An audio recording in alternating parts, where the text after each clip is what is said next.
I did have a bit of hesitancy myself when I first got started. I mean, the reason why I didn't get started originally is because of what you had, which was really originally referring to, Mm-hmm. because I was a partner. Mm-hmm. They wouldn't allow it. Now they do Yeah. allow it. Um, which is unfortunate because honestly, like, I mean, it's unfortunate that it didn't happen sooner because that would have been helpful for me a lot sooner. Not for Kick specifically for you, so to be multi-streaming on YouTube. That would have been a big help way back when. But in any case, it happened, so it is what it is now. But yeah, for Yeah. Kick, what'd you say? Want to say that? Yeah. I think it was probably such a bad move for Twitch to be so isolated in amongst like that world. I don't know but it's still the ramifications of like the multi-stream shared chat. Like Twitch has to have its own chat on screen or something like that. Still, it has like there's some stipulation. I don't know about that part. I've never heard this. Okay, maybe I'm wrong. You'd know You better than me. yeah, but in any case, like the point is you can it's I one like my Kick stream is not even that popular. And Yeah. I think yeah, well, one day maybe. But anyway, yeah, it's not even that big of a deal, and I don't think like people really care. I think it's more like the things you do on these different platforms. Honestly, is the bigger issue.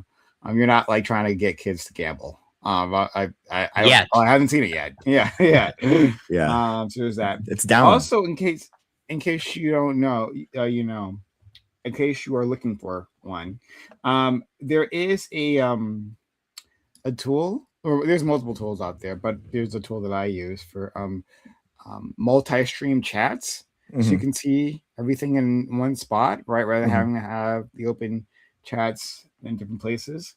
Yeah. Yeah, there's a tool that I use. It's called a streamer bot. Yeah, I got that one. It's weird. Yeah, Like yeah. there's not one thing that has all of the Yeah, there's not everything. Like the doesn't have YouTube TikTok. the YouTube gifs like don't work in the streamer bot thing. I like missed that. The streamer the super chats are good. But then so yeah, it's weird. Yeah. But Yeah. I've There's honestly I've actually decided kind of like as a thing to not include chat on screen. I don't know. I think that it's like a thing I want to have that image or like control my stream and not give it over to someone that's spamming or Oh do you know yeah, what I mean? yeah. That's one of the reasons why I don't do it. Because people can get their thing, whatever message they want immediately on your screen. You can't really control it. Yeah, exactly. Um, yeah, but then again, at the same time, right, there are much bigger streams who allow that, and like crazy things get on their screen. And like I think basically, at least the way Twitch does it, I think is like if your mods are immediately like handling it, then it's not that big of a deal. But I'm not sure. I don't know. I'm not a big stream, and I'm gonna risk it. So. Oh yeah, exactly. And I don't know. There's not really that much benefit to having it there. Like I don't like think so actually either. don't. Yeah. The big screens are literally. I think there's definitely some people out there that like they want to be able to see their messages on screen. I think I mean, especially I don't the know how bigger big it is. streams, like you literally can't see it. It's just the rate of messages that are flying by, and that's how people know that it's like a big moment or whatever. You can't even see it. But I do think some people like, like just like there's the dopamine hit of like clicking on something and scrolling. I think there's some sort of dopamine hit of like just seeing your message flash on a screen. I don't know for some people. Yeah, I mean, no, I can see that I can see it. Not really one of those people, but like I could see that being the case. But I don't know how many of those people subscribe for that. Like yeah. So, but I don't know. Exactly. Don't listen to me. Like I have virtually no audience. So well, ladies and gentlemen, another week. Another time. I mean, they've done such a good job. The Trump administration really reined it in this week. No big science news, nothing going on. They fixed all the problems. They hired the experts back. They did it. They did all the pool cleaning experts. The pool. Oh my God. Guys, I'm not kidding. My science chat, my scientist friends that I've known for 16 years now. We were algae scientists. That's the type of thing. We met in an algae biofuels lab. and algae is like the news item right now. It is actually wild, and we're like trying to like talk and brainstorm. Like, what do we do? Like, how can we utilize this? Like, what do we need to do? It's wild. The algae's everywhere. Algae being the news topic, happening like 3 times in their lifetimes. Yeah, it's either this one or like the poison algae bloom that like happens off the coast of Florida or something like every so often. It's slightly bad algae bloom sometimes, you know. It's slightly like, I mean, like, imagine like being like married to an algae scientist and then him coming home inside. It's like excited, like, yeah, I'm in the news. Yeah, like my time has come. We made it. We did it. We did it. You said my job was boring, but now who's got the last laugh? Yeah, exactly. Exactly. All those decades studying algae, today's the day. Yeah. All days off. So true. Yeah, we made it, team. Like, my understanding, and I haven't looked deeply into this, so you know, well, Dr. Greg, I'd love to hear your thoughts. But like, my understanding is that like, so like we're talking about like the reflecting pool in Washington D.C., right? It's right in front of the Washington Monument. Very long pool, right? Not longer than any building in the world. This is an amazing thing that Donald Trump said. Did you guys hear this? Right? Donald Trump said that. I remember like, it showed like the graph or like the figure. Oh yeah, what was that? That was the craziest graph. Yeah, I know what you're talking about. Go ahead. I haven't seen the graph, so you'll have to tell me about that. What specifically the statement I'm talking about is he said like it's like the pool is so long, it's longer than any building in the world if you laid it down on its side. Like, yeah, clearly wrong. Like, not even close. Like, not even close to being true, right? Like, such a we weird don't have to metric. even talk about like the largest buildings in the world, like that are a mile long, right? We don't have to talk about any of those like record-setting ones, right? Just like most like skyscrapers, like easily crushed. He just says like the dumbest, easily checkable things, and then like his like supporters just eat that crap up all the time, right? They just accept, he just like makes shit up. He just lies to us all the time. It's just a thing that happens. It's part of his charm. And then they'll come back and say, well, but he tells the truth. He's the truth teller. It's amazing. Yeah. Was this the figurative or literal Trump? That's just hyperbole, right? He's just exaggerating as he usually does. Exactly. Except the times that he's lying. It's wild. Like, and it's just like one of the many passing comments he puts out like multiple times a day, clear falsehoods that anyone of like two working brain cells could figure out, but he just does it, and Mago thinks it's amazing. Okay, I'm gonna move past it. Sorry. I mean, algae exists, man. Microbes are there. You're gonna have them like go in there. You know, it's just So my understanding is that like the pool, it like this algae thing isn't like a new problem, right? Like that, like because it's a standing body of water, right? And whenever time you do that, and my understanding also is that like so Washington D.C. is built on a swamp, right? Which is fitting, and basically that like the concrete at some point will like get like tiny cracks, and then like material will come up, and that helps like spread the algae. But anyway, so like apparently my understanding is that like since this reflecting pool was created, not the founding, but since the pool was created, this has always been an issue they've been like battling and like finding like various workarounds. There is like more some permit solutions, but like super expensive to do, and so no president has actually made the effort. But whatever change that Donald Trump did was like wildly the wrong thing. He apparently, like, my understanding is that he like used like swimming pool contractors to reline the base, because he thought like, oh, this solution that he's coming up to this problem that's always having, right, to a lesser extent, like oh, I can cheaply fix it by just using swimming pool contractors, and then completely wrong. So if you have more information, I'd love to hear. Yeah, I mean, it was like a no bid contract that he gave to his neighbor. That so it's just corruption and nonsense. I mean, it's a joke. It was just a nonsense issue that who cares? I mean, basically any type of water that's not crystal clear, a productive body of water is going to have algae and bacteria and like There's just it's natural. You have the ocean, for example. When you go out in there, if it's crystal clear water, it's actually not very productive. It's not a productive water, you know, like you know what I mean? There's not a lot of algae, and there's not a lot of dinoflagellates, there's not a lot of diatoms. And those are the 3 types of microbes that basically cycle, and one's eating another, and then the other one's crashing, and the other one's eating the next. It's cyclical.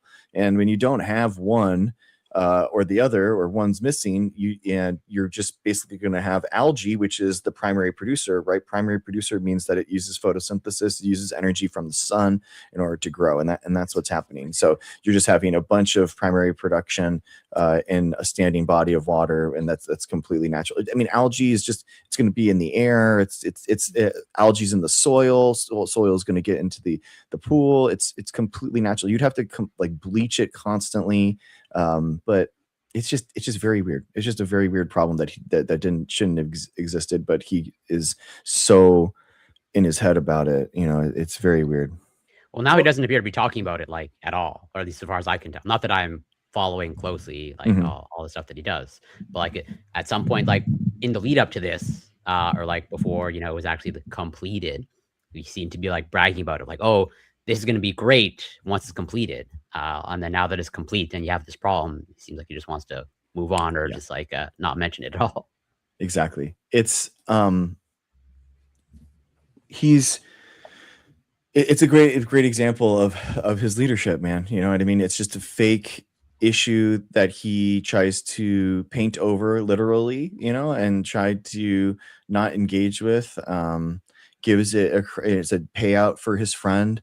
And then now they don't understand the issue. There's no expertise in it, you know, and that's where we're at. Yeah, the hydrogen peroxide is actually deteriorating the polymer that's connecting the paint to the pool. So big chunks of the paint are just sloughing off. There's like huge, like the foot long chunks that are just coming off. So the hydrogen peroxide like is a really bad idea.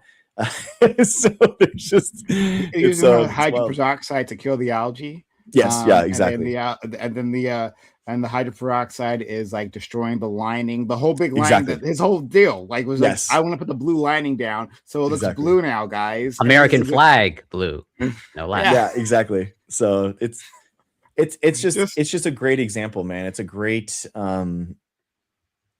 it's a great example of his leadership and his failure as a president, where it's a fake leadership, fake ideas, focusing on the wrong thing, focusing on I don't know. It's just like I keep wondering, like, when are we going to have our emperor has no clothes moment with this guy, you know, for all these people that support him still, you know. I hopefully maybe Iran is it. I've been debating with like Trumpers, and now this seems to be something that they don't understand.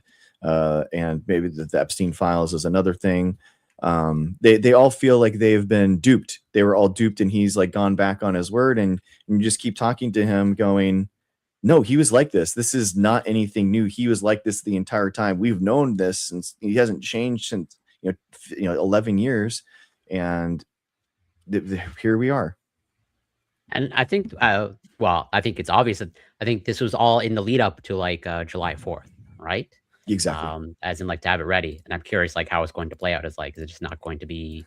It's not July 4th. It was his birthday party. It was his birthday party at the UFC. Well, no, for preparation of that. But there's also there's also the aspect of like also July 4th as well.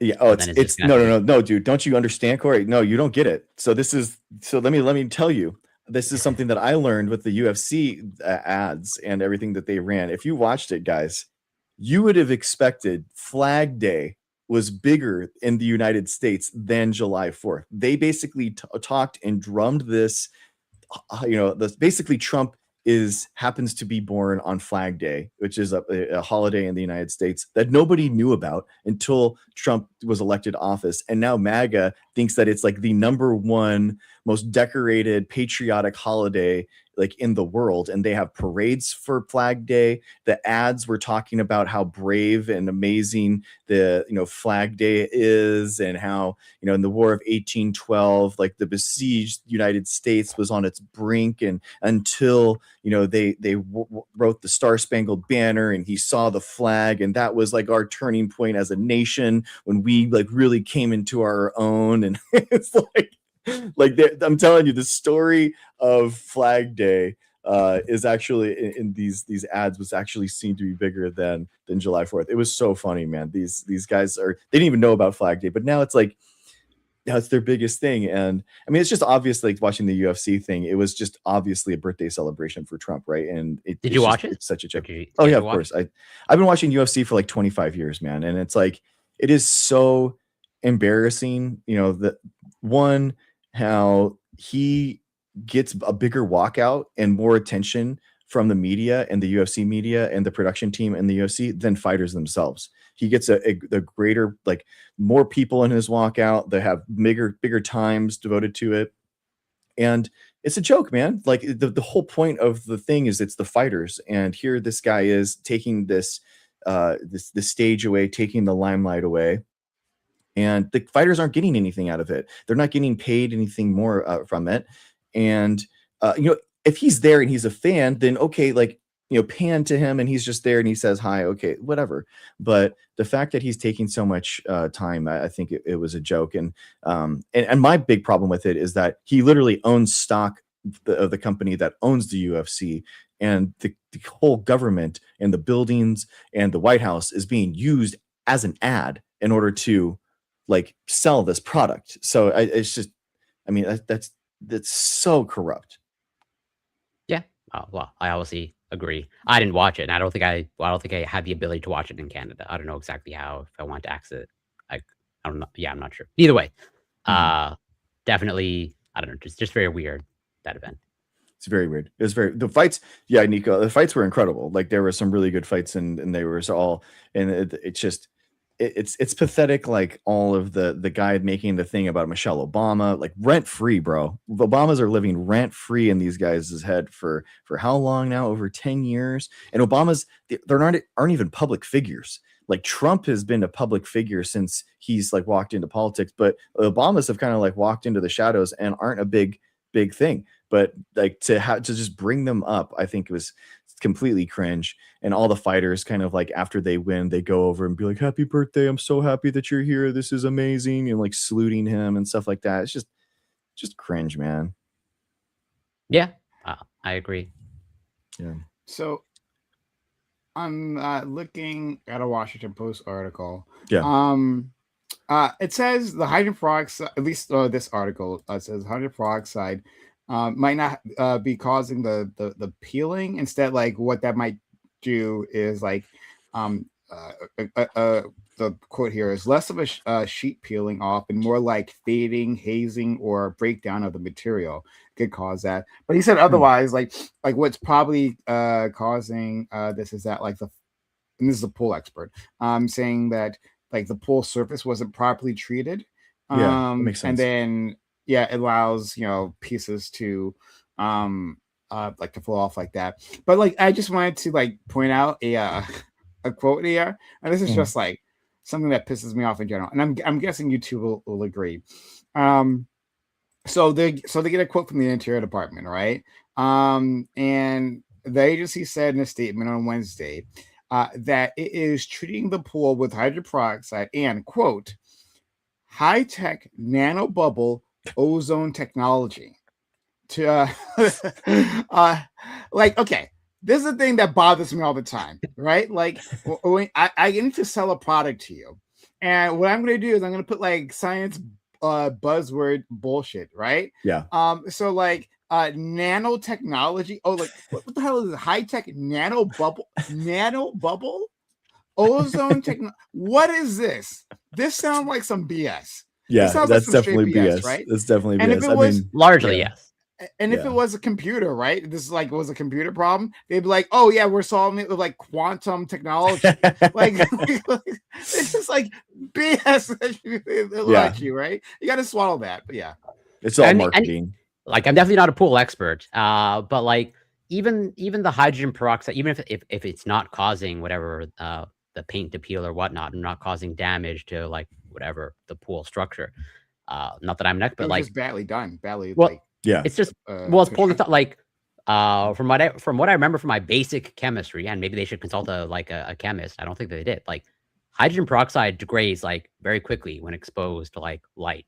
As Yeah. in, like there's a reason why when you buy hydrogen peroxide, it's pretty much always in a dark bottle, because as soon even when you open a bottle of hydrogen peroxide, like over months, or depending on how it's stored, maybe over years, that potency of the hydrogen peroxide degrades.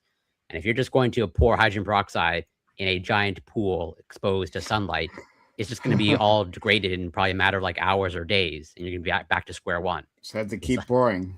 Yeah, exactly. So what they did, and you can see that in the aerial footage, they basically only they thought they would dilute out, and they poured it in only at the outer edges, so you could see like that it didn't dilute, and A it just like rectangle basically inside the sank. Yeah. rectangle? yeah, you So saw you like a actually- ring around. Yeah, it. yeah. So you actually had people like walking around with hydrogen peroxide, like putting them in. It's just, it's a joke, man. It's a joke. It's very funny. But like this is what happens, right? Like, and it's, I mean, it's what we say every week, right?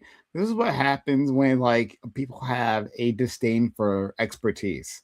Like Donald Trump thought like he was not like, just like he thinks he's an expert in everything. He thought he was an expert in like polls and like like like I don't know, man. Like I would just like defer to people who might know what the hell they're talking about. But then again, like if it's his, a person he knows who's like put money in his pocket, well then yeah, I don't know, whatever, sure. Like he can tell him some BS. Donald Trump doesn't know any better. Donald Trump won't ask anyone, right, for a second opinion. It's like, hey, I'm about to do this. In fact, I'm gonna make this like a big thing. Like it's not like he did this quietly, right? It's like, oh, let's just like do some work on this thing, right?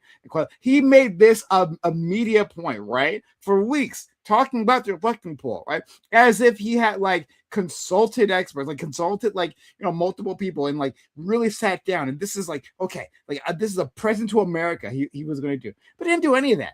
Right, because he's lazy, he doesn't care, right? None of it matters. And so once again, he like bumbled himself into this, right? An easily avoidable situation. Like just and he could have and it was crazy because like I said, like it is the whatever actual remedial issues that would solve this like can be done, right? Like there are some more permanent solutions to this, but they're going to be expensive.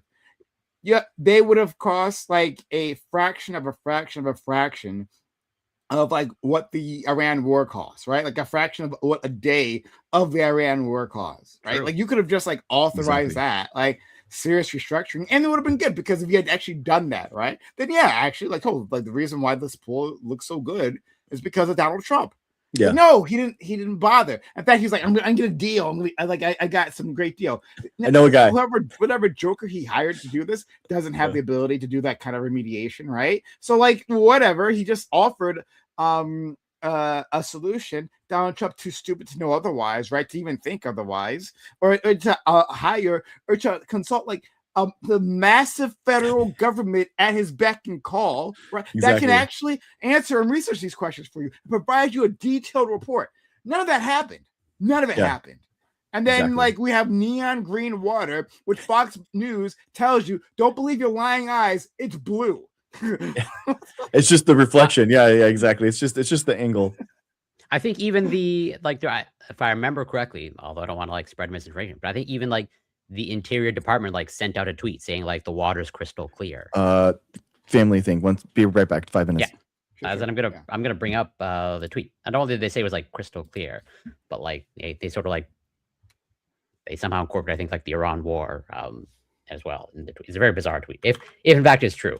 Again, I'm going to like... Actually, I'm looking at the Washington Post article in the next paragraph that I didn't read previously, right? It says, on Thursday, the Interior Department press office posted on Twitter that, quote, the reflecting pool water is crystal clear, and our National Park Service team is now backing up the dead algae resting on the bottom of some parts of the reflecting pool, just like and then they say, space, just like the destroyed Iranian Navy resting on the bottom of the Persian Gulf.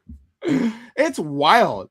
Like they're just lying to you, and they just casually do it all the time.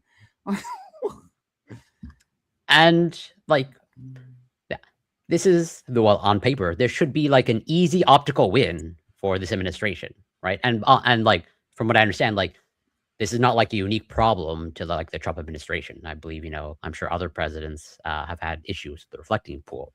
But like, if he's so competent, and if he's like, has the biggest brain according to him, like this should be like an easy optical win. At least that's what I would hope. And yeah, the fact that based off of the tweet that you read out, it's like they're I don't know, how you can get away with lies like this. So just like literally everyone can easily fact check this. It's not crystal clear. Easily. And then just the poor taste of like, yeah, with that Iranian Navy resting on the bottom of the Persian Gulf. Just like, I don't know how anybody. You mean the Iranians who just kicked your ass? True. Yeah, there's that aspect too.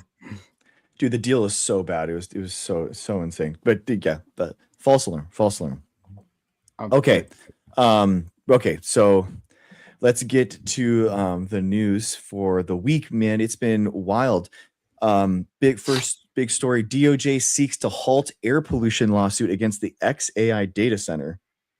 The department cited national security concerns, saying Elon Musk's company had played a crucial role in the Iran war.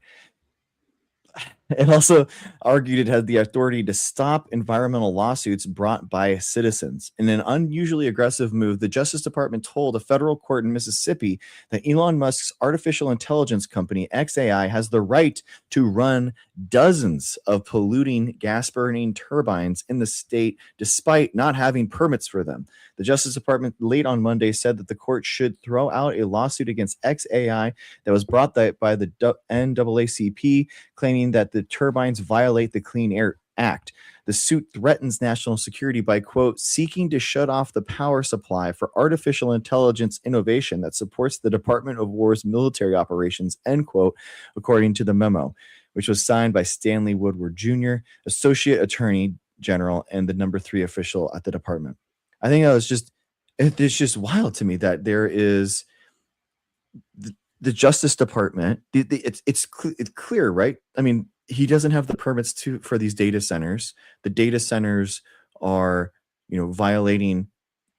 He got some sort of exception. At least what's made. Yeah. Like he should have gotten it, in my opinion. But like, yes, exactly. And it's like, and it reminds me of what's happening in Texas too. Tesla is just openly polluting into waterways.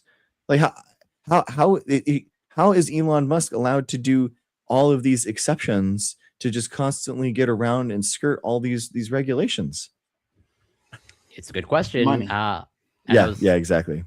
And I think I'm curious how this is going to play out. Like obviously, maybe not obviously, but I think it's pretty clear at least people's sentiments in North America towards AI is, I think, pretty like not favorable. As I think overall, I think based off of recent polling, like people are not on board with AI, especially AI data centers.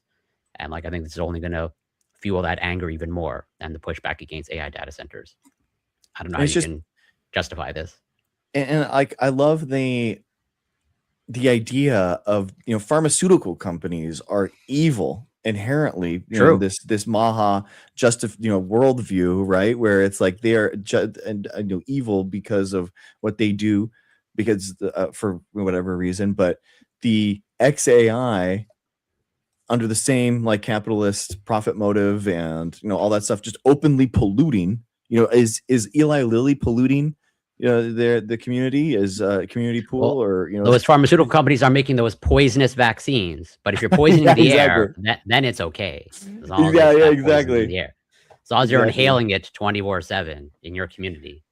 It has an impact. These are the guys that were trying to keep people healthy by, like stopping all of these, forever chemicals and trying to stop this pollution of glyphosate or, however they viewed the environment impacting health. That was their whole thing, that the environment had a huge impact on people's health, keep making people diseased. Mm-hmm. And now they're coming through telling people kind of like what's happening. They're speaking truth to power. And here they increase glyphosate production, increase the amount of forever chemicals, increase PFAS deregulation, allow XAI to, pollute without any type of permits, just over and over again, man. Yeah, I'm curious how this is going to intersect, or rather, I hope it actually does intersect with the MAHA movement. Like, if there's any positive that this movement can do, I would think it would be like being against these polluting AI data centers. Because it's like, yeah, if these are in their communities, Yeah. Pumping out all of those pollutants from the gas turbines, or even if they're not gas, like, I don't see how. Yeah. I think they're generally pretty anti. I mean, Mississippi overall. Mississippi, it's going to be, I don't know what it is, but I mean, it's going to be natural gas, like 90%. I'm 90% sure it's going to be natural gas. Most parts of the country, it's going to be natural gas. So that's just, and the fact that they come in and they actually, the Department of Justice of all things, like, decide with the producer, the polluter of it's just, and the justification. What are we do, guys? This is like a national security threat. Like, what are they running? What's the Department of Defense running through the XAI Grok? What do they do? What are they using it for? I mean, yeah, like, I'm definitely not a national security expert, but it seems like not the greatest idea if your whatever defense systems are relying on like a data center in whatever Mississippi, Tennessee. That seems like a problem. But like, what do I know? I'm not. No, I don't know about that. Like, they already relying on like various data centers for like storage, right? Like, forget like working on data, just like, storing data, right? Like, they use massive databases in general. So like, having it in another facility, like, you can have like a federally approved facility, right, that like meets a certain level of security standards, right? Like, they have contracts with like Amazon, Google, and what have you, for exactly that. So that part in itself doesn't bother me. It's more like if the output of Grok being like the least of the major offerings, AI offerings, is like useful and doing anything like Grok, the worst, like way behind the times, right? And everyone knows it. Like, it's very clear, right? Is actually like a useful thing to use. So yeah, that's my only problem. I mean, the number one use for Grok is basically the fact that you can have it's used for companionship. People are using it because it does like weird relationship things that no one other thing does. And then also making adult material. Basically, you can just pay for like $40 a month to make whatever video of whatever content you want. And yes, that seems to be what Elon Musk pushes. Yes, literally. That's that's the differentiator. I mean, it's so there's no way that they're actually using Grok to run anything. They were already on Anthropic about like having access to their stuff and OpenAI. So Elon Musk himself say, I could be misremembering, but didn't he himself say like Grok was like built poorly from the beginning and needs to be rebuilt from the ground up? I mean, well, he just bought Cursor, so. So I mean, they're very lagging behind, like in development, in terms of actually being in need. But why, like, just the running the defense? I just, the NAACP alleges that the XAI currently operates 57 gas turbines in Mississippi to cover its Colossus 2 data center located near the border of Tennessee without pollution controls required by the Clean Air Act. This makes the facility one of the country's biggest single industrial sources of smog-forming nitrogen oxide, the plaintiffs allege, as well as a significant source of other harmful air pollutants like particulate matter and formaldehyde, disproportionately affecting vulnerable groups like children, older adults, and low-income and minority households. So, I mean, this seems exactly what they were talking about, like MAHA and and RFK. I had known about this particular problem for months. With their Colossus data center, like, this has been ongoing for quite a while.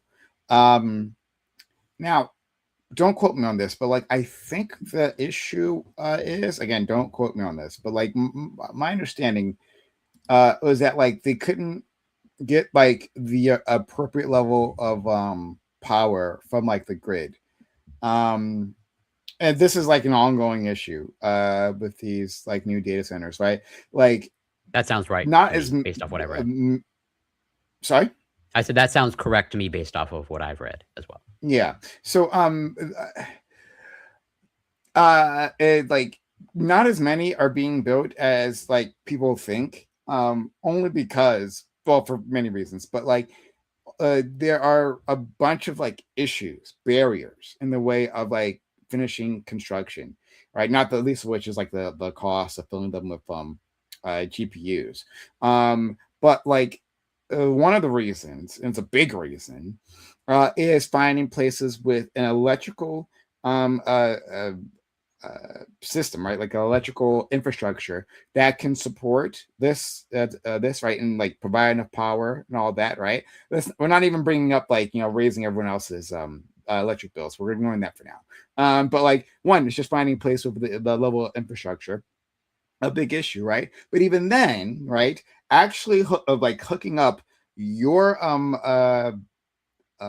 center, right, to that infrastructure requires like certain critical equipment, and that critical equipment, these like transformers and whatnot, right? Like there are only a few companies that they make those. There are back orders like for years at this point, like super long back orders. Yeah, and so literally. like you just literally cannot finish the construction. This is why what's his name?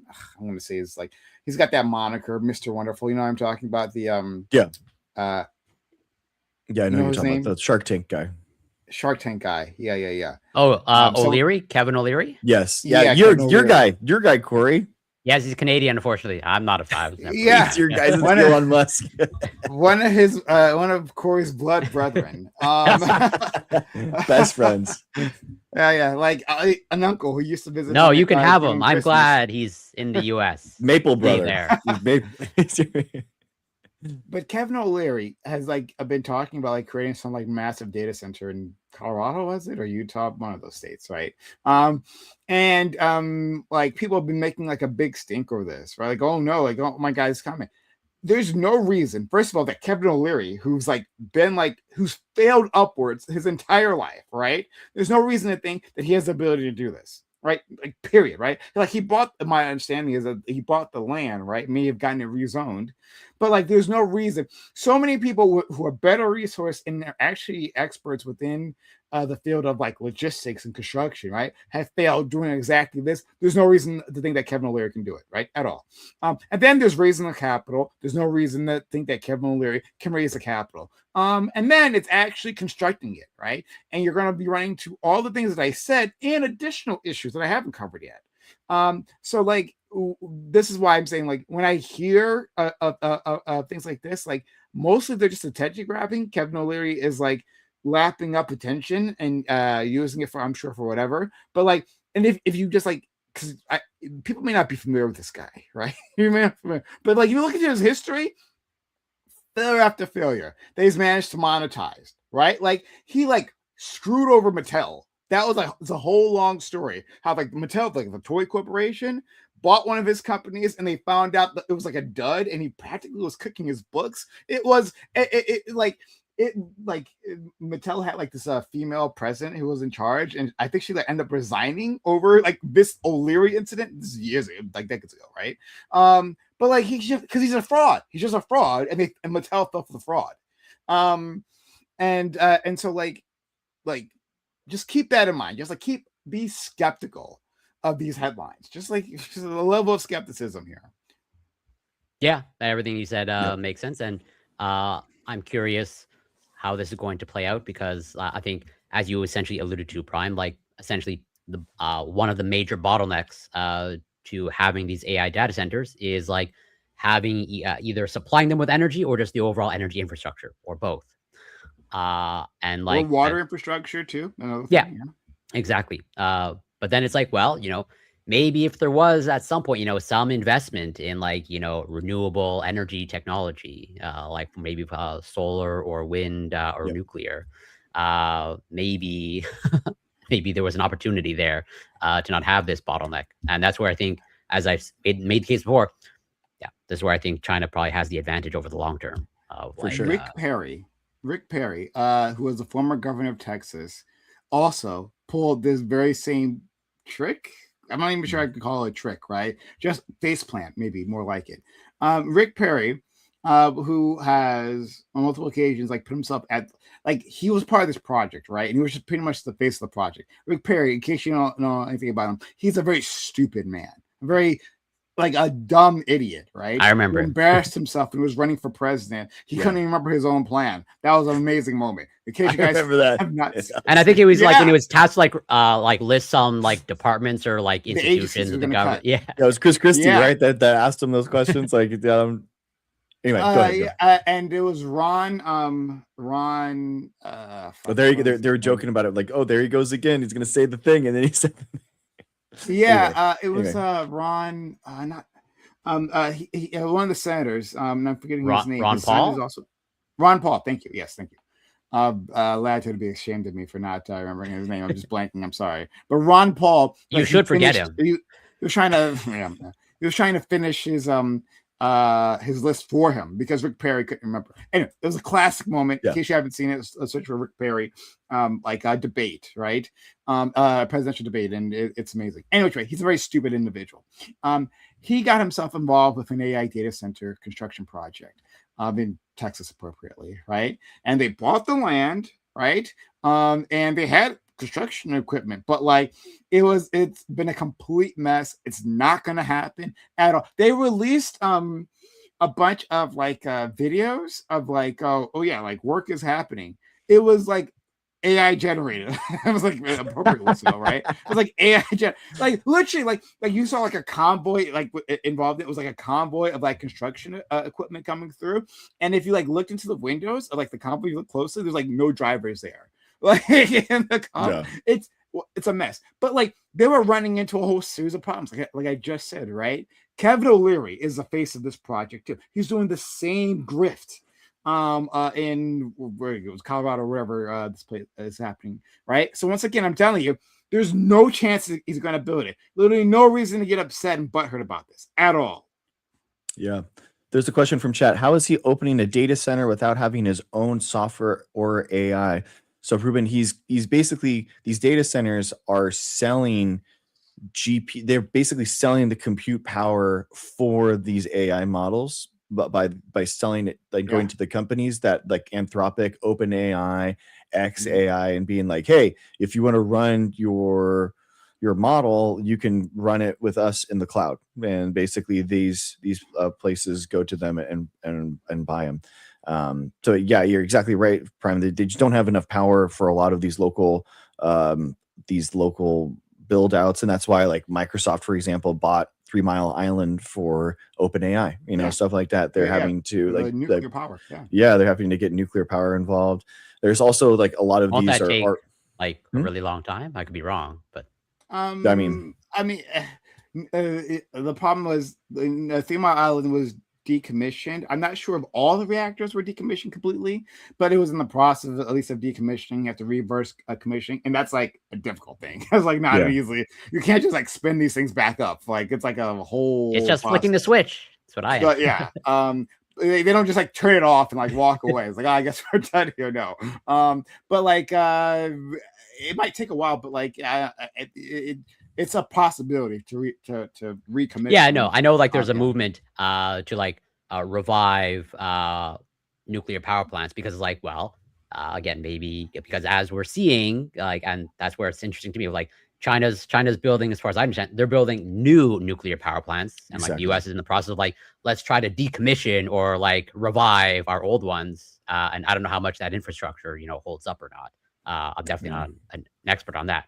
But yeah, from what I understand, like even if I think the U.S. wants to build a brand new nuclear power plant, that would take like years and years and years. Yeah. It takes a long time. It takes a long time for it to. It's very expensive. Nuclear is by far the most expensive cost per kilowatt hour for a long time. That's why a lot of the new data centers are actually building out like renewables with it. So they'll have solar arrays and wind arrays like with it so that they can help like generate some of their own like power renewably, so and sustainably, like long term, Yeah. just so that they have their own power. But even if there's this greater movement towards solar, I think also China wins there as well, because I think China I agree with you. produces like 80 to 90% of solar panels. Yeah, they have the majority of they have the most installed solar by far. Absolutely. Okay, next up. So he's back at it again. Kennedy seeks to expedite appeal of ruling that blocked his vaccine policies. The health secretary is trying to restart the work of a panel that advises the government on vaccines after a judge froze its decision and prevented it from meeting. The Trump administration has requested an expedited appeal of a federal court ruling that blocked a series of decisions on vaccines made by HHS Secretary Robert F. Kennedy, including rescinding routine recommendations from immunizations against a half dozen childhood diseases. Mr. Kennedy announced in a social media post on Friday that the administration had filed the motion to expedite appeal so that the federal vaccine advisors could meet to decide whether to recommend shots for the fall flu season. The move is the latest development in a lawsuit brought by 6 medical organizations, including the American Academy of Pediatrics. The suit contended that Mr. Kennedy and his appointees at the Center for Disease Control and Prevention had made arbitrary and capricious changes to the childhood vaccine schedule.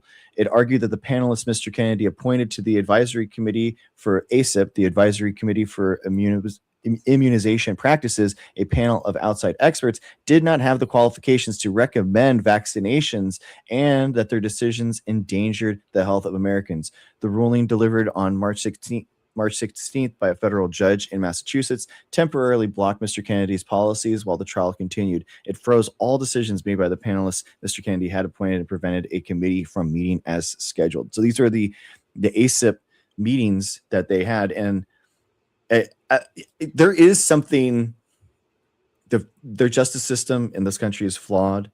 I think we need to relook at a lot of aspects of it, but I do appreciate how a lot of these judges, you do have to come in and at least like show your work.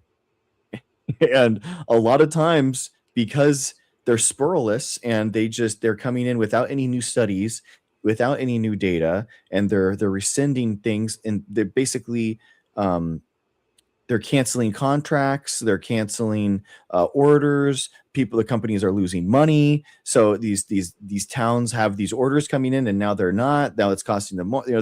There's lots of things that happen when he makes these arbitrary rulings, and they're suing and they're saying, "Show us," and the judges is like, they got nothing.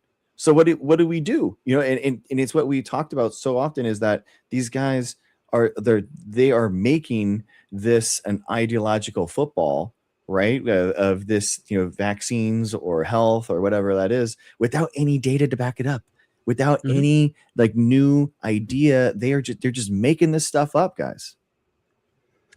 Yeah, at like a surface level, a very surface level, like the most superficial level, like this looks like, Kennedy, or like almost like a good thing, or like trying to frame it as a good thing, of like, we just want to like convene this panel so that we can make decisions on the flu vaccine coming up in for the fall. But like the recommendations are almost certainly going to be not good recommendations. And so I'm glad that, like, yeah, as you brought up, you have these groups like the American Academy of Pediatrics, standing the ground saying like, no, like, need to do better. Yeah, they have to. I mean, it's just, it is nice to see.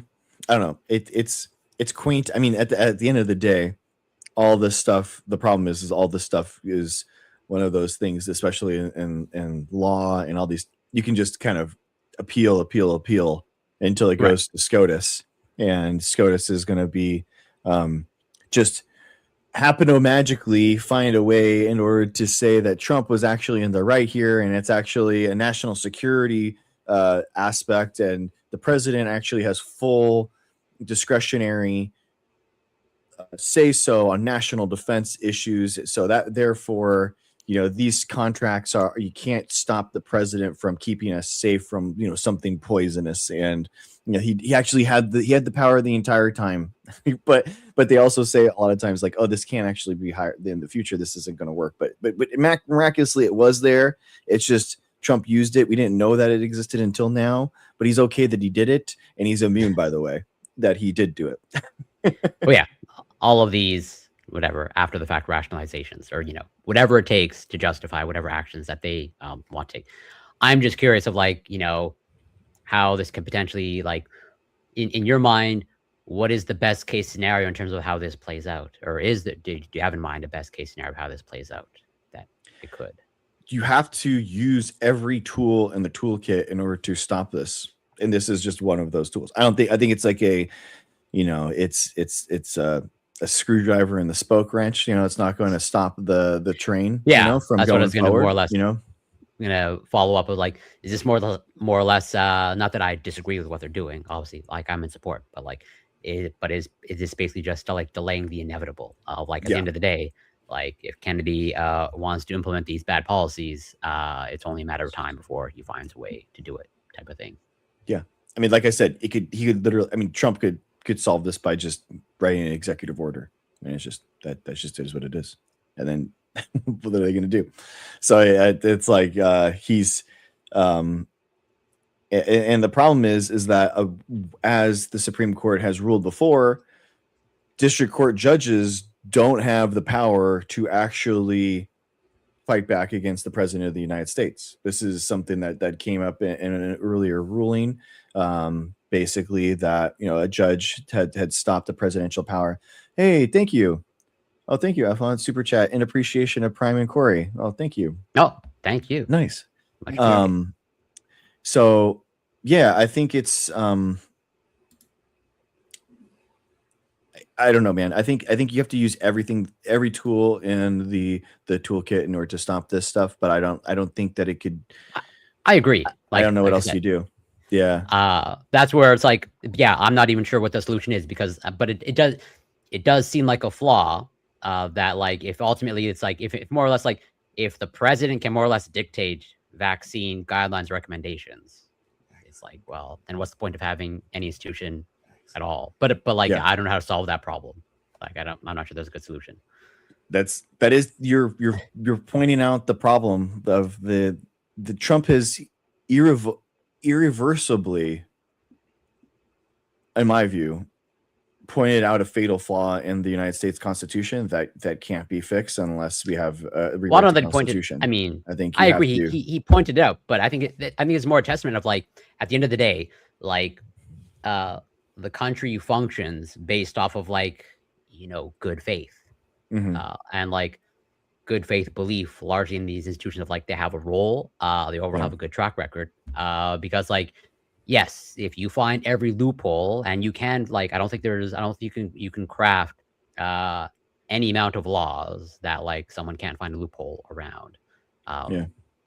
And so it's like, yes, I guess Trump is exposing these loopholes, but then if it's more or less by my estimation, but I'd be happy to be wrong, but by my estimation, if it's impossible to patch these loopholes, then like, what do you do for the next Trump?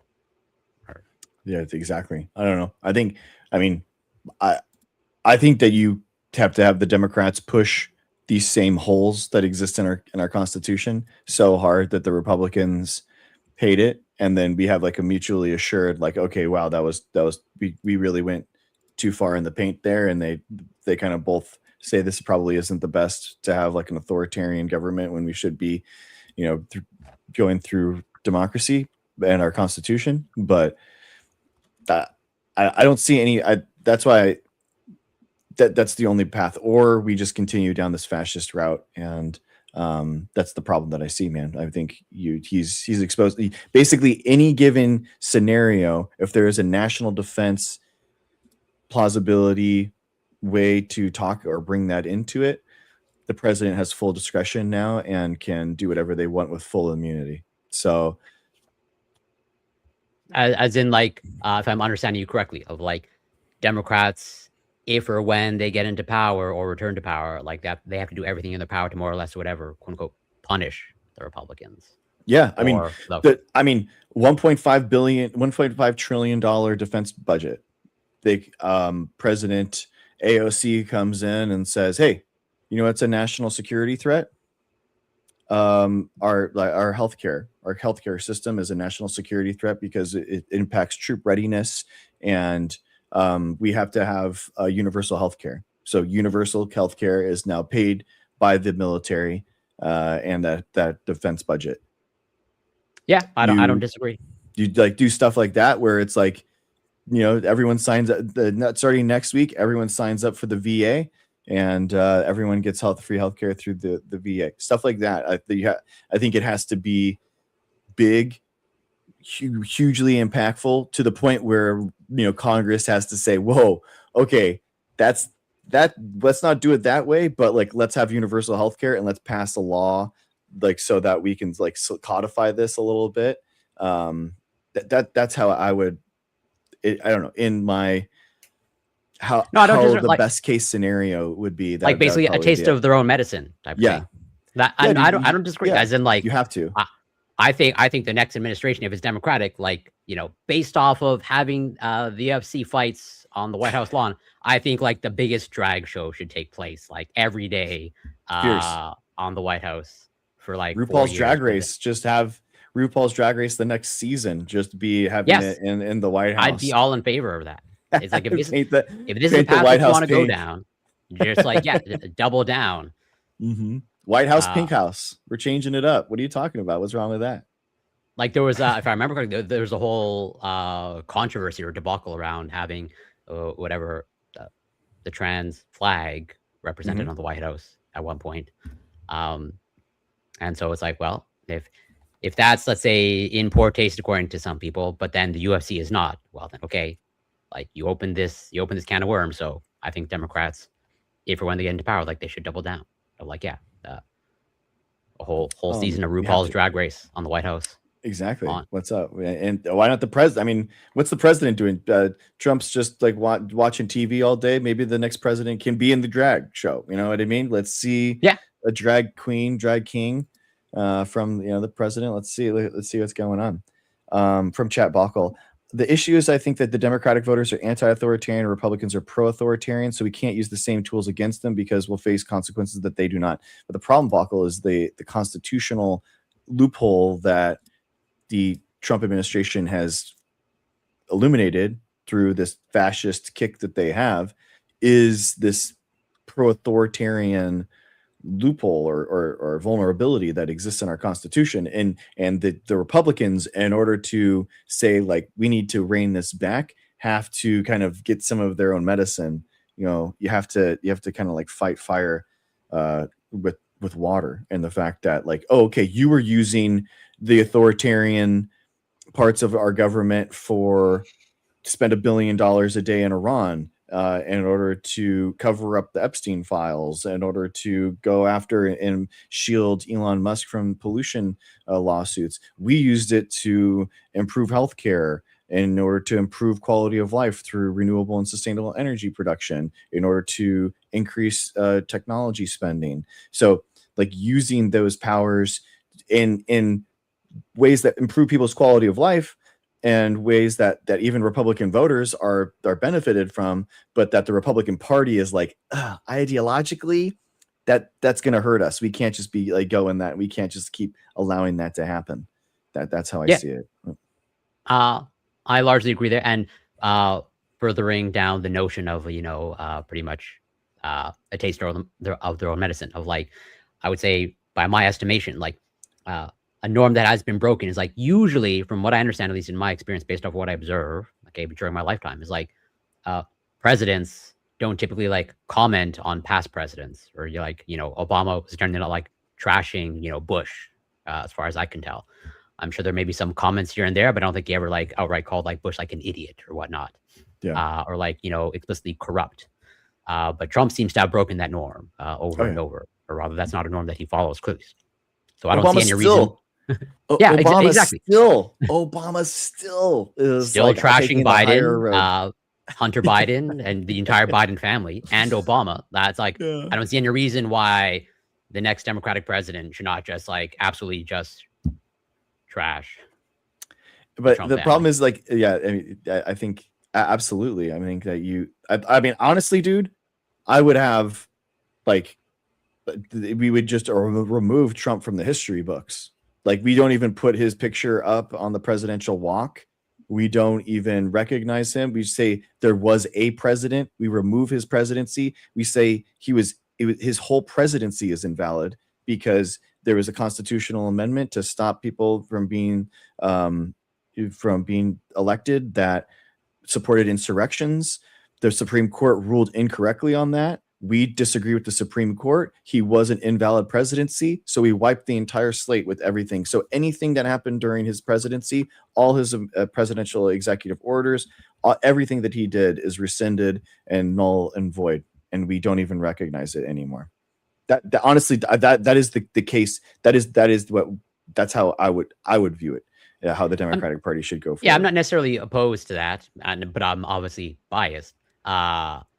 I just think that, you know, it's maybe a little bit too easy of a solution, as opposed to like, yeah, just like, I don't know. I think like every unflattering picture of Trump should just be like plastered all over the place during the next administration, just like, you know, whatever, laughed at and mocked. Mm-hmm. What do you think? But maybe I'm being too petty. I don't know. Am I being petty? Do you think it? I mean, obviously, I'm giving like the 1% chance of actually happening. I don't think that that's actually going to happen. But I mean, do you think that would actually be any type of progress?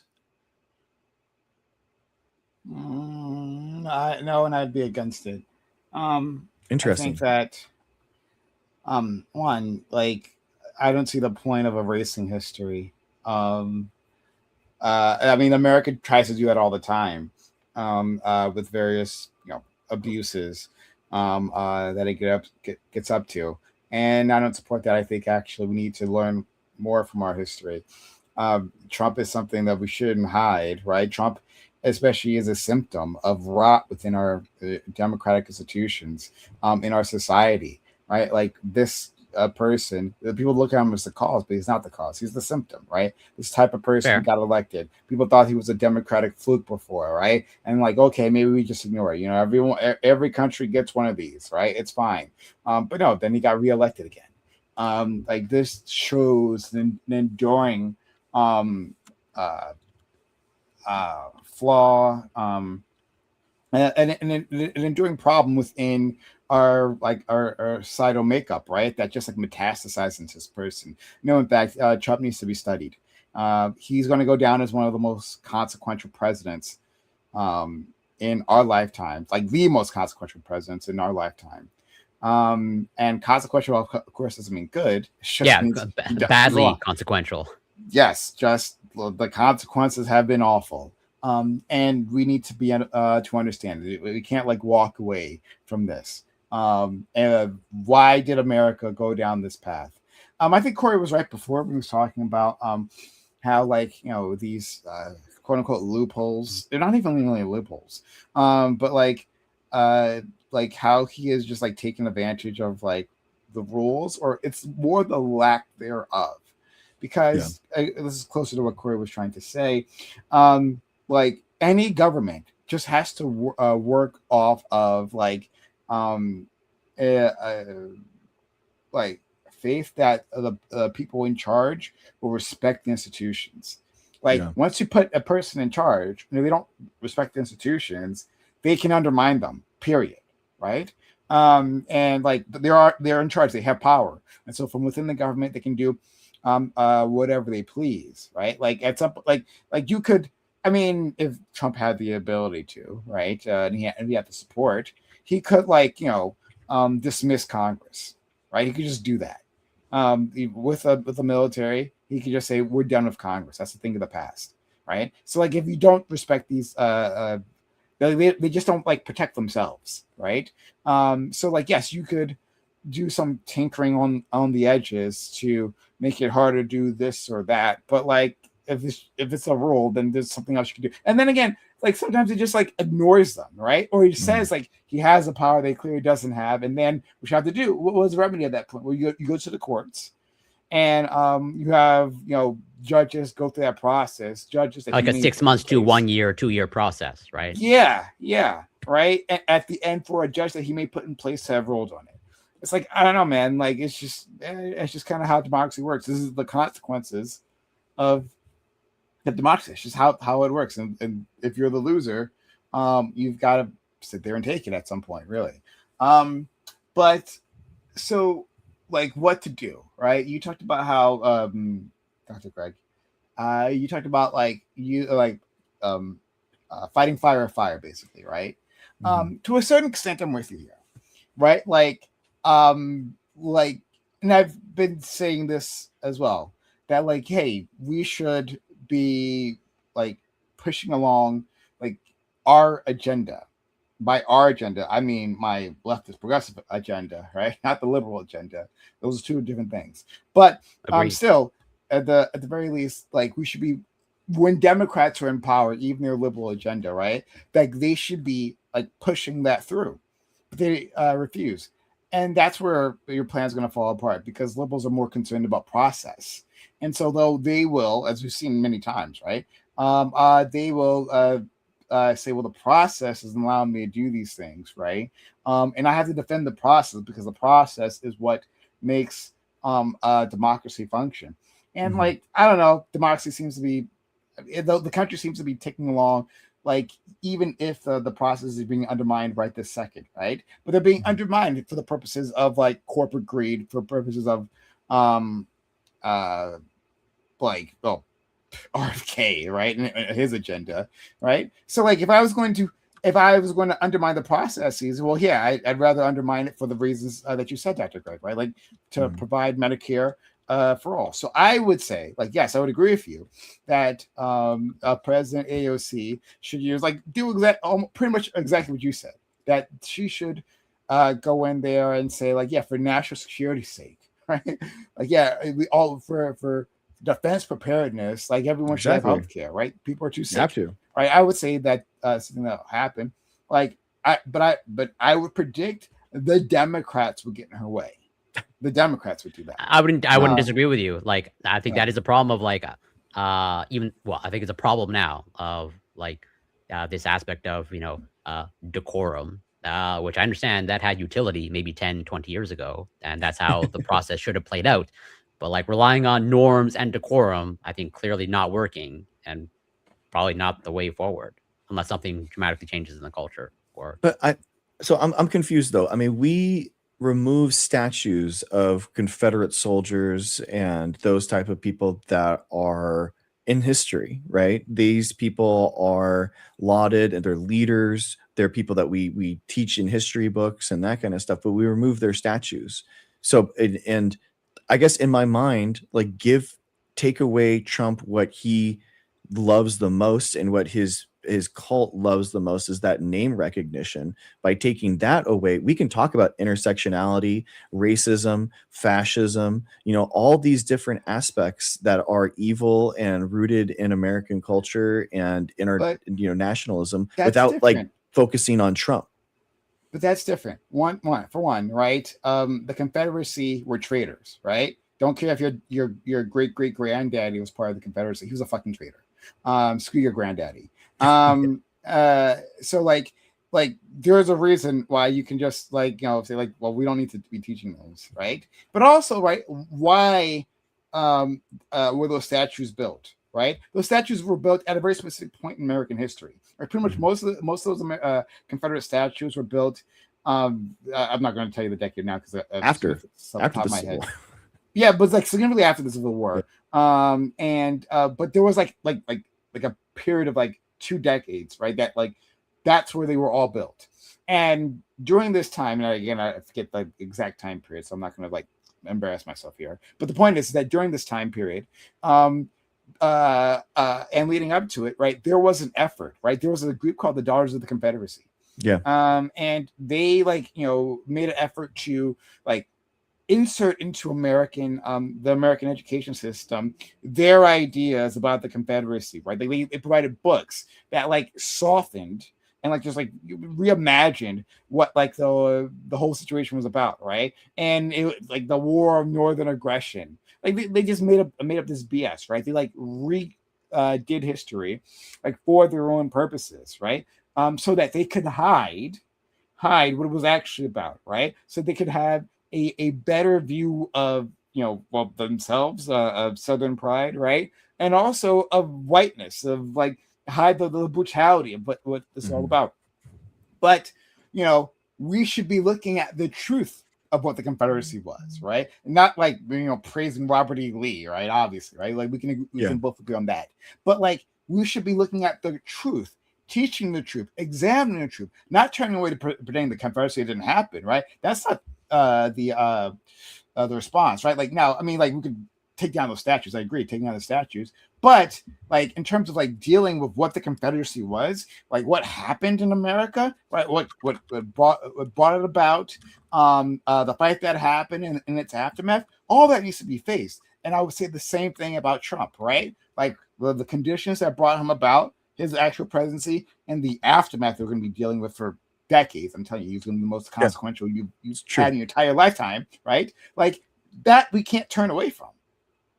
Agreed. Yeah, we're gonna have to have a second reconstruction, and that's my I agree my there. point with like that's the thing that I don't understand. I don't know how we get back. Like, I don't think that we could go through a rewriting of the Constitution. I don't think that I think that's dangerous. Bannon et al. Love the idea of a constitutional convention because they have so much power through capital now that they could rewrite the Constitution to be whatever they want, and it's extremely dangerous.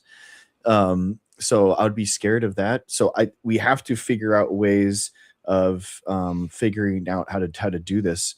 NB in chat, I grew up being genuinely taught that the Confederate flag was not racist, was just culture. Yeah, exactly. I mean, there's a lot of people thought exactly what Prime was saying. It's just like a war of northern aggression and stuff. It's it's wild. It's very dangerous. But yeah.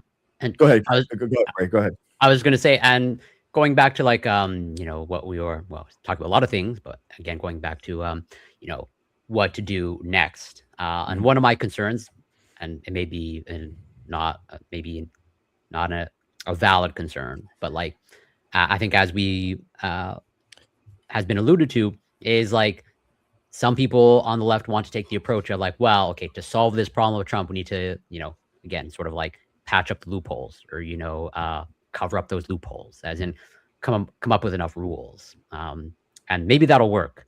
But again, I foresee that again, with the appropriate bad actor, they're going to find a way around. And also, in my mind, like if you have to draft something that like tries to cover every single loophole of like you just have this massive document of a constitution, is that really like a reflection of a good, proper, functioning society? Of like, I don't know. The example that I use is like, as far as I know, but someone correct me if I'm wrong, of like, we don't have rules for just like standing in line. People just seem to like naturally kind of like line up, outside of maybe, COVID era and, the rush for toilet paper. But like, we all seem to recognize that, like, generally speaking, and, stores will enforce it. But I'm curious how it works out of like, if there's a lineup that like into the sidewalks, but then you have like someone cutting in line, is like, do the police have power to enforce that? I don't actually know. But like, I mean, if the people are lining up, Corey, if people are lining up in the United States right now, it's for mini bags at Trader Joe's. That's true. Do you know about this? This is actually the thing. I've heard of it, but I'm not exactly sure. Literally, people are going like absolutely like tickle me Elmo crazy right now in the United States. There is like these little mini tote bags that Trader Joe's released for $3 or something, and there's like 4 different colors, and everyone's got to like have them all, and people are like lining up like half a mile down the block. It's just absolutely. This is like the next Stanley mug, right? Consumer capitalism gone amok, man. I have no idea. Yeah, but like, and I'm sure there have been this is the first time hearing it, but like I'm sure there have been some elements of chaos. But people recognize that like I probably need to stand in line, And like, probably something that's going off the rails if people are literally like, crawling over themselves to get a tote bag, right? I would say society is probably broken down as if you now need to draft rules, okay, of like, you need to stand like single file and like you have to like, place stickers of like footsteps on the ground saying, hey, stand here, okay? And we're going to move single file in our line. I don't know that that's like the greatest functioning society. Yeah, no, I think we're broke. I think Trump broke us. I really do. The Constitution's broken right now. It will be forever until we fix it, or I don't know. I think that is we either push down the road of fascism in the United States, or we try to fix this. And I don't know. I would say it's like 80% of the first option, 20% maybe like a hopeful future of trying to actually change and fix these problems, because they're so systemic now. You have to have the DOJ be outside of the executive branch. You have to have like some type of regulation where the Justice Department can actually enforce the presidency and enforce laws onto them, so that they can't just claim national defense and immunity on every decision that it's just, I don't, if the Democrats don't do anything to really push this and to rein this in, like all we're going to do is that we're going to wait until the next, I think it's Don Jr. I think Don Jr. is going to be the next, like the guy that comes in and takes it over. Yeah, it's very sad. Yeah, it's a sad day. And I obviously agree with you based on what I said. Like, I agree that things are broken, but like that, and that's why, based off of what I said, of like, I'm not sure patching over the loopholes is the right approach. Not that I'm opposed to it, but I don't think it's going to work out all that great. And that's why I lean towards of like, well, if this is how you're, if you're going to elect a bad faith actor and let this bad faith actor, run wild, okay, well, let's see when you have a Democrat in office and they are a bad faith, they're not the good faith actor that you expect. And like, yes, they find every trick in the book that your bad faith actor found, and they run their agenda. They run the same playbook. As in, once they see the consequences of their actions, maybe then. I mean, we've already run through this, right? Like, with redistricting, right? Like, Republicans wanted to do this mid-century redistricting, which we don't do, right? We do it every 10 years during the census, but they're like, yeah, we're just gonna gerrymander the hell out of these districts. I'm like, okay, all right, well, we didn't want to do it. In fact, like blue states were like enacting laws for more fair districting, right? Like nonpartisan districting in each way. Like, yeah, we tried to like push that policy, tried to encourage it all over the country. But I guess we're going the other way. Well, then why should we unilaterally surrender, right? Well, okay, then we'll do it too. And it turns out, right, because Republican states were more gerrymandered than blue states. Blue states had a level of gerrymander, of course, right? But Republicans were already more gerrymandered. There's less juice to squeeze out of them, right? More juice to squeeze out of the blue states. And so, like, yeah, then they cried and cried, like, how is this fair? They said, amazing, right? Like, like hypocrisy doesn't work, right? Like, you can't even like satirize these people. Like the law is to protect them and use against you, right? Like, it's a blanket for them and a weapon to use against you. And so when it's turned around against them, they're shocked. What? No, not me. I'm supposed to be protected. So in from chat, the U.S. should take a page from Germany. They teach every school kid about the horrors that were committed in their name, and it's mandatory, including trips to death camps. They hide and whitewash nothing. But also, I mean, they're more extreme than what I'm even talking about. I'm just talking about removing like Trump as a figure that we teach about. They ban Nazi flags and the Nazi party. So the question is, would you be okay with banning MAGA flags, banning the no, I'm not necessarily in favor of that. Like, I would to I don't know, to maybe give an example of how petty I'm willing to go. Of like, from what I understand, like Trump renamed the Gulf of Mexico Gulf of America, right? By executive order. And I think if if certain media establishments did not like abide by that executive order, like I think he like threw out some media companies from like the White House of like I think he tried to enforce that. Like I think again as maybe as a sign of my pettiness or just me being childish, I think the next president, if they're Democratic, like through executive order, they should like rename it like this is the Gulf of Trans Rights and force every like right wing media company to call it the Gulf of Trans Rights. Should we ban MAGA, Prime? No, I mean I don't know. That seems foolish to me. Like, and like I wouldn't like you're saying like take him out of the history books. I mean, like, would you? Well, I mean, take his name out. Like we don't like school shooters. We shouldn't, and I don't think that we should publish their names in the newspaper. We shouldn't aggrandize them. And the idea, but the idea is that like.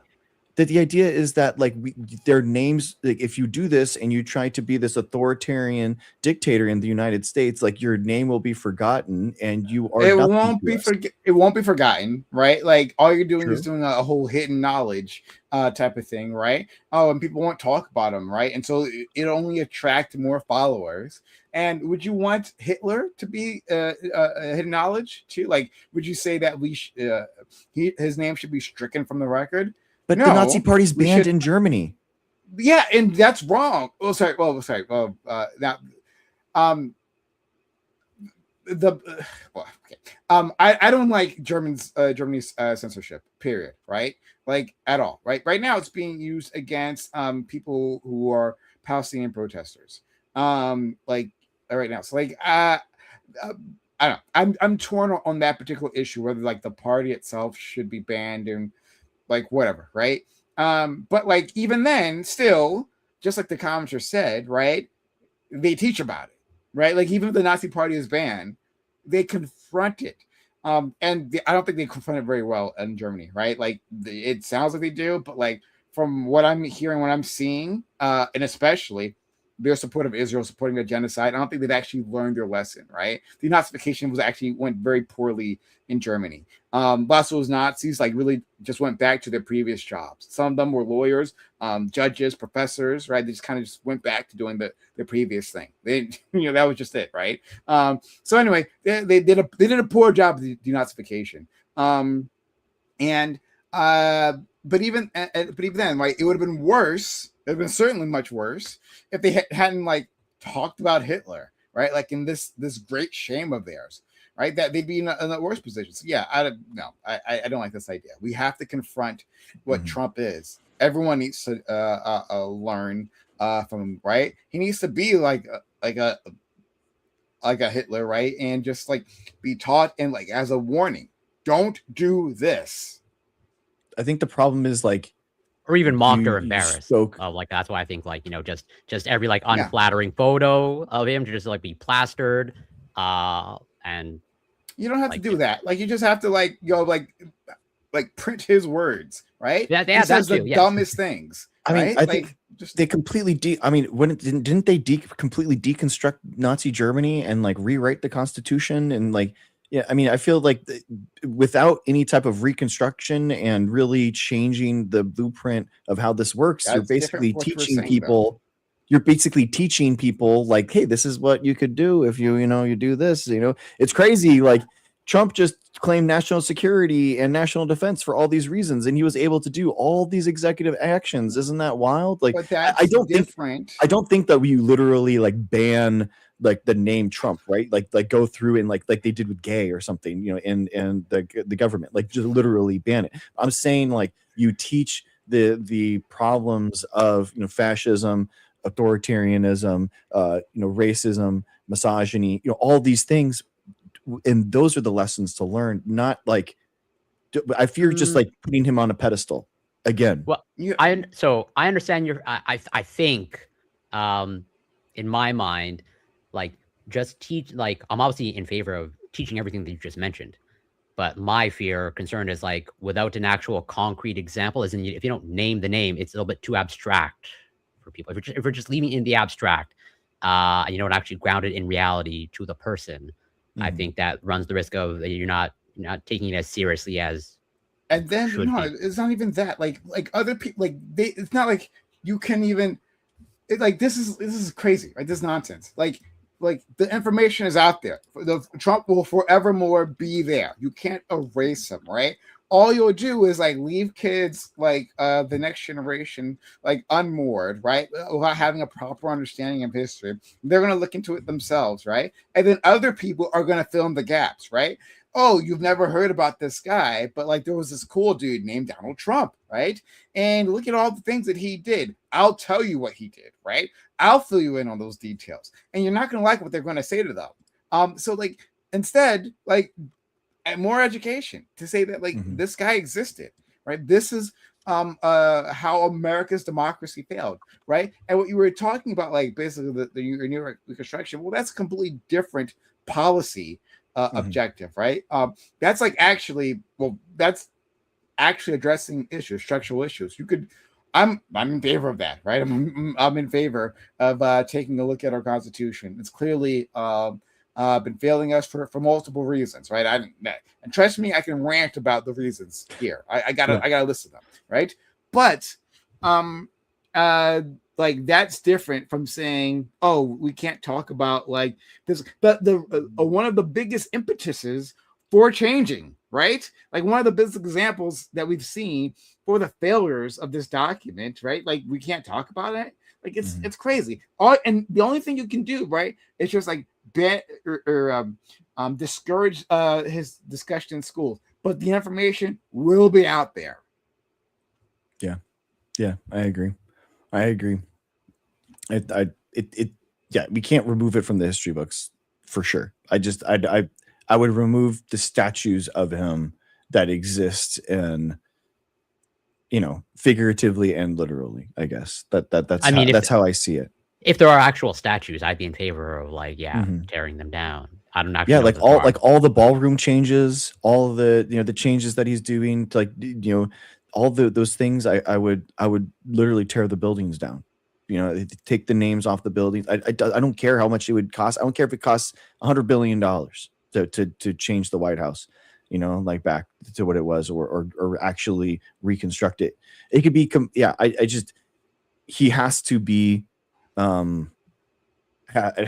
think that's part of the reconstruction. I'd be in favor of demolishing his ballroom. Like it's fine for me. Like if he didn't wait for permission to do that, and so like we were saying before, oh okay, then I guess I don't need, being a Democratic president, I don't need permission to demolish it, and that's what I'm going to do. I'm going to demolish it. And if it's demolished, and I wouldn't be I wouldn't be against that. Probably largely in favor.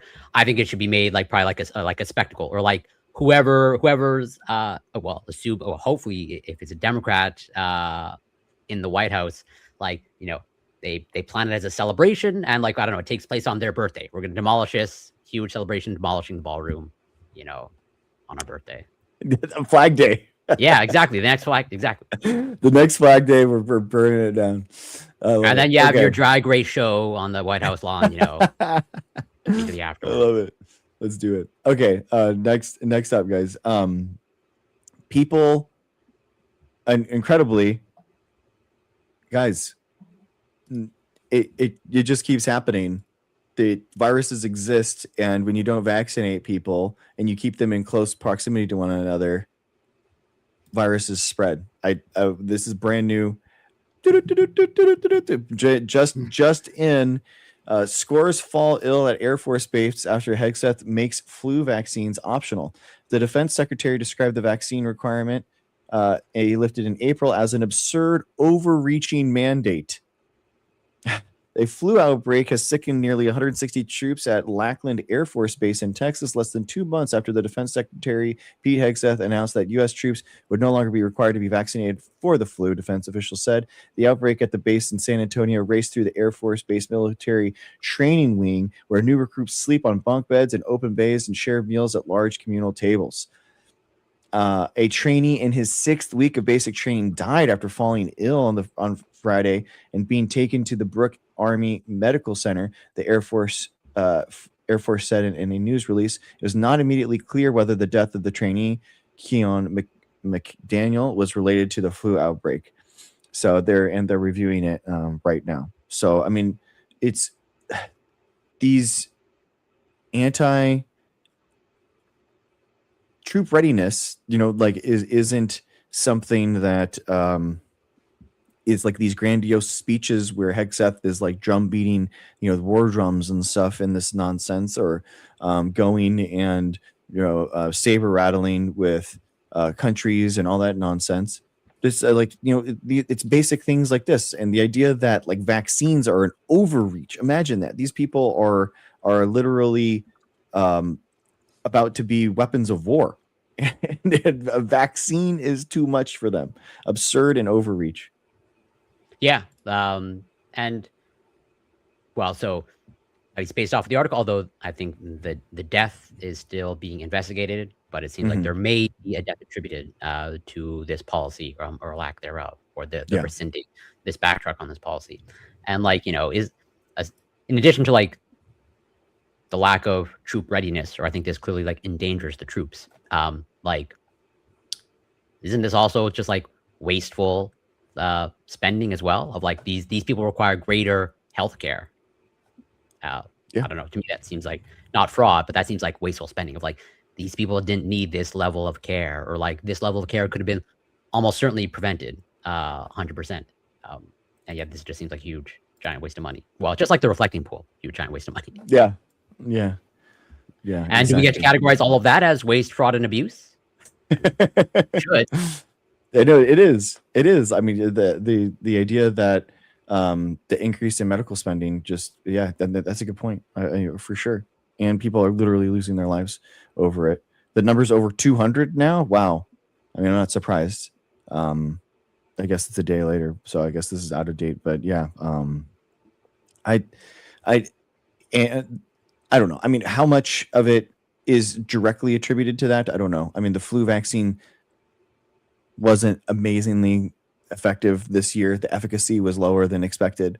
So I guess like whether or not it's directly, I mean, you are decreasing the severity of symptoms with any type of flu vaccine. So whether or not it's a 100% match to the local outbreak strain, you're still like priming your immune system in order to deal with something like that. Yeah, no, absolutely. And I don't know, it just seems, well, I understand, like, I think the individuals that did not get vaccinated, I think are largely a victim, or at least I'm coming from a place of viewing them as victims of like, they just don't know any better, but rather if they do know better, but despite knowing better, they're choosing not to get the vaccine. Like, I don't know, that just seems like unpatriotic, or like, why would you not? They get to decide. Like what is that? They get to which part of their days do they get to decide? And now all of a sudden on vaccines, they're like, hey, you get a choice here. Like, what did they get a choice on? What else in their life, like as a soldier? Well, yeah, because from what I understand, there's still like the policy of like it's mandatory to get like a measles vaccine. I think that's also highlighted in the article of like exactly. You can't opt out of every one. So like it's you recognize that there's a clear risk, and now you're seeing that like almost like immediate consequences of backtracking on this policy. So it's like, do you not recognize that this policy was in place for probably almost certainly good reasons, and you're seeing it play out here. So it's like waste of money, maybe potentially, hopefully. Well, I mean, like, for sure there is a person dead now. Whether it's good or not, that if it's linked to the lack of vaccination, I don't know. But either way, I just view it as like, if you're signing up for the military, I assume there's some level of patriotism involved with that. But I'm sure there's multiple factors that go into, signing up to join the military. But it's like, if you're signing up with the intention of like defending the country and being proud, wouldn't you want to be like in the best health possible? Why would you ever want to have any sort of risk whatsoever of like, being sidelined by the flu? Seems just like really weak. Yeah, it's ridiculous. I mean, it's obviously in order to boost morale due to the people that had to be discharged due to the thank you stop stupidity that got because of the COVID vaccine, that all left because of that. I definitely feel like it is it's something where he's trying to say like, we want you back. We're not doing any of that wussy stuff anymore. Like this is, we're calling ourselves the War Department, and we're all that kind of nonsense. So I think it's just this, just like everything else, it's performative nonsense. But this stuff, when it comes to public health, it matters. People can like lose their life. It's actually a very important thing. Yeah, no. And I'm hoping it stays contained. I think it was mentioned that it's up to now 200 people. Mm-hmm. I'm hoping it doesn't get larger than that. It would not surprise me if it does get larger than 200 people. But like, yeah, I'm curious. Well, I don't want any more people to lose their life. But like, if the body count starts stacking up, like at what point do you admit like you were wrong on this policy? And like, hey, maybe we should go back to having this mandatory. Yeah, exactly, man. Like, I don't. If this one person, if through investigation it is found that it was linked to them, or we can confidently conclude that if they were vaccinated, this almost certainly wouldn't have happened. Would that be motivation enough, or like you need 2 bodies, or 3, or 5, or 10? Yeah, exactly. I think it's. I don't know. I think it's. There's so much wrong. Prime, do you have anything to say on this one? Any thoughts? I mean, less. Yeah, I mean, it's regular vaccine nonsense. Yeah. Get yourself vaccinated. Try to avoid these things. Yeah, like you guys were saying. Well, there are some vaccines that are still required. I mean,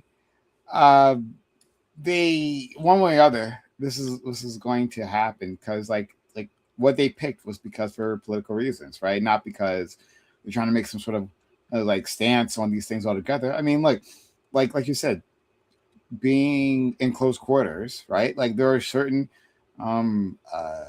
diseases that will really like put an army on its back, right? Like army camps throughout history have been like breeding grounds for diseases. We had vaccines that did a great job of like slowing that down or mitigating that, and still the military recognizes this, but for political reasons, they undermined some of those policies, right, to a certain extent, and even if there was a case of this is because of the flu, right, because of that, like it's completely foreseeable, but whatever, it was also foreseeable that trying to go to war with Iran would be a complete disaster. But we did that any which way, so whatever.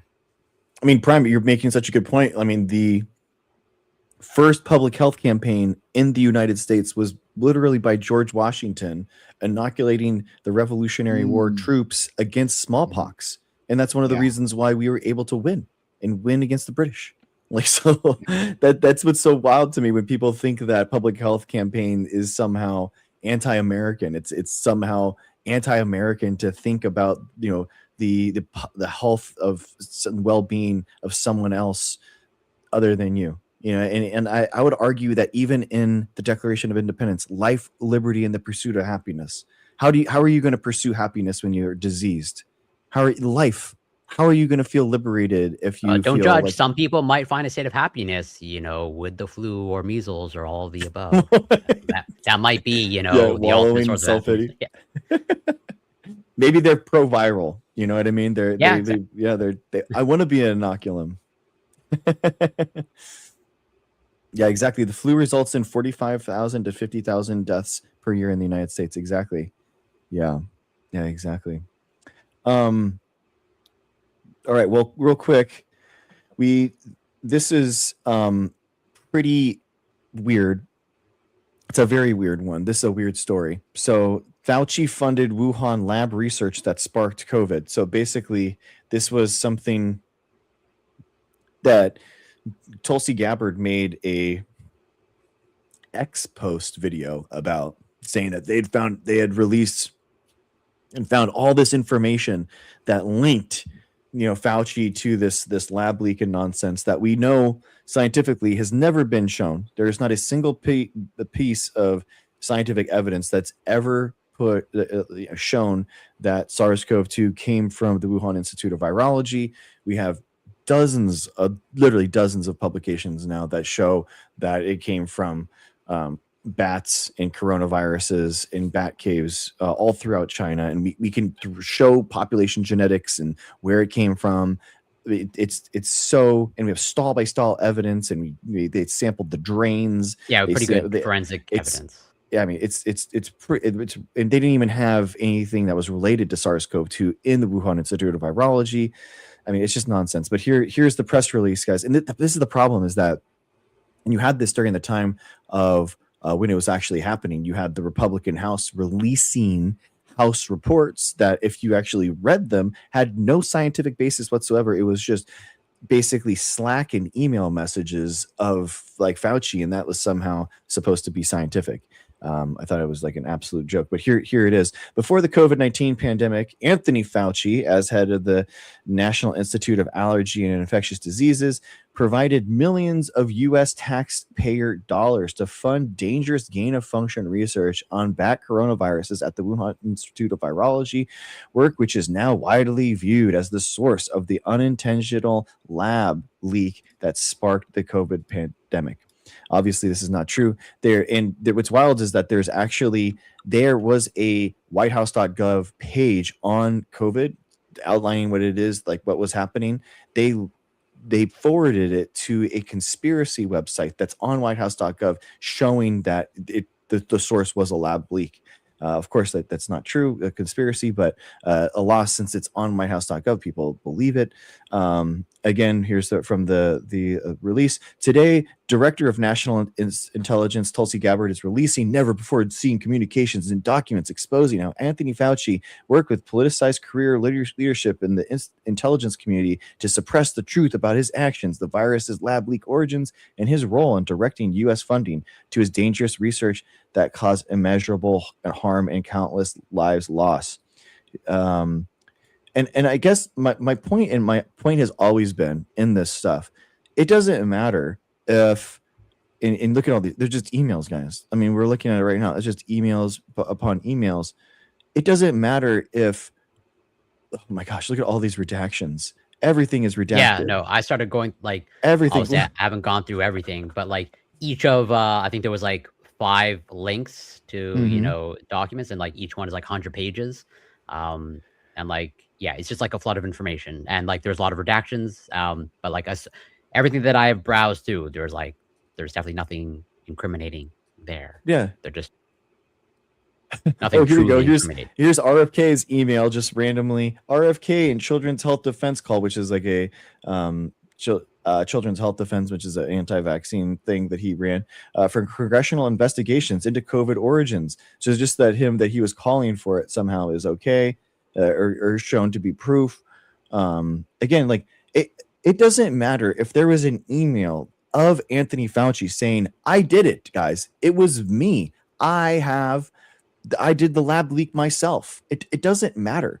There is a fact of the matter, right? There is a truth out there, and we should be able to, through science, independent investigative journalism, and fact-finding missions, and through the scientific method, we should all be able to create a body of evidence that exists outside of these email chains to show that this virus came from this lab, and it just doesn't exist. That's the thing. And that's what's so frustrating about this, is that people will link this as somehow a evidence, and it doesn't matter, guys. People lie. And Fauci didn't lie, but I'm just saying that they could release things out of context. They could, and a lot of times, Corey, you know this. I mean, scientists are very incredulous on the evidence that they say, and they say that it supports. So if you say that your protein, if we're working on like a protein and you're in it, it says it has increased binding affinity or something like that, I'm going to say, why do you think that it has this binding affinity? Yeah, what's your evidence to back that up? I can talk all day about binding affinity, and yes, if you're using computational data to back that up, I'm never gonna trust binding data. Yeah, but it could be that the binding affinity is higher, but you are in good faith saying that I don't trust this and this is how I would trust this. But the thing is, and guess what? That email talking and highlighting you giving these lists of tests is taken out of context by non-scientists and saying, oh my gosh, look at that. Greg was saying that Corey's protein doesn't have the right data, and in reality, we are just creating better. That's the peer review process. That's how this stuff works. That's how science is so strong. Yeah, and that's why, it's a difficult conversation or problem to solve because, as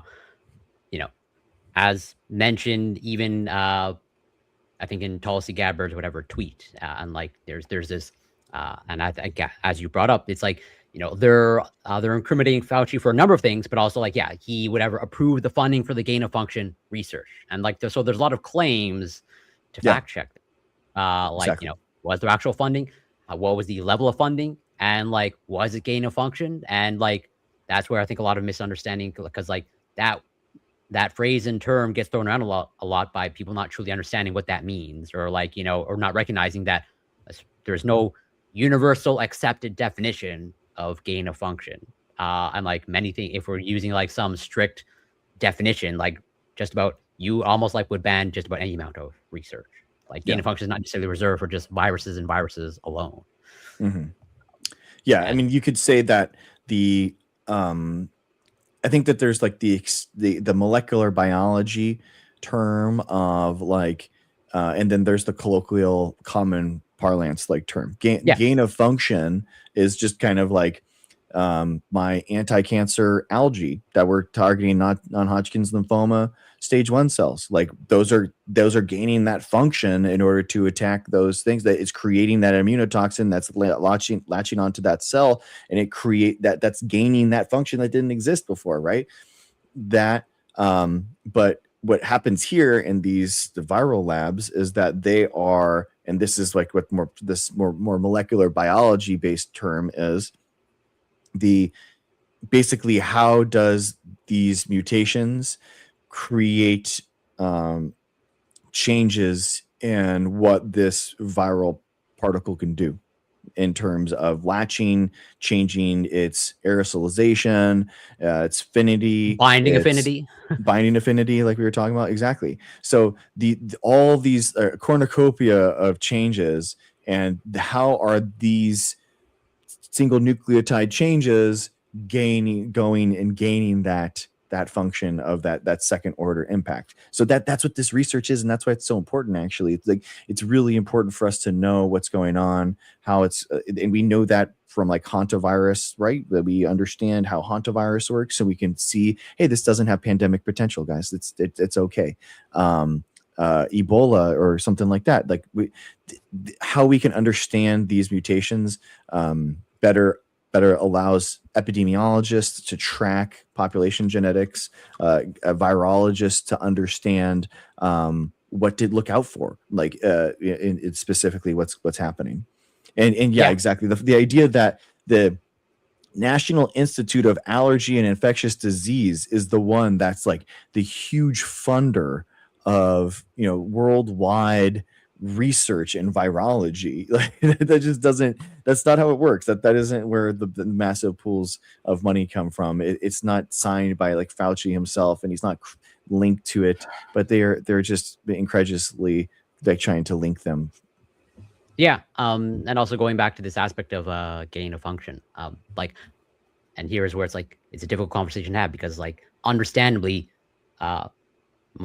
people outside of molecular biologists or life scientists don't quite understand what that term means in a more technical sense. Where I don't know if you remember, when there was like whatever, when I think Rand Paul was like interrogating Dr. Fauci and like waving a paper of like, oh, here's the proof that you funded gain of function research, and it's in this paper, and is trying to like cite this paper, and like, if you actually look at that, and I'm curious, if like, so if you want to ban gain of function research, okay, well, you should understand what the implications of that, like, to me, there's consequences to that.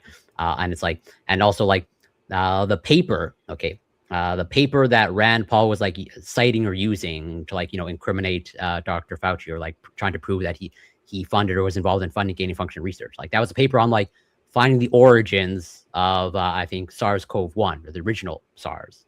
And it's like, well, what if you need to carry out gain of function research to find out the origins of a virus? Would you be in favor of that? As in, like, what if you need to carry out gain of function research to find out the origins of SARS-CoV-2? Would you say, well, we can't carry out that research, so then we should not find out or go down that road?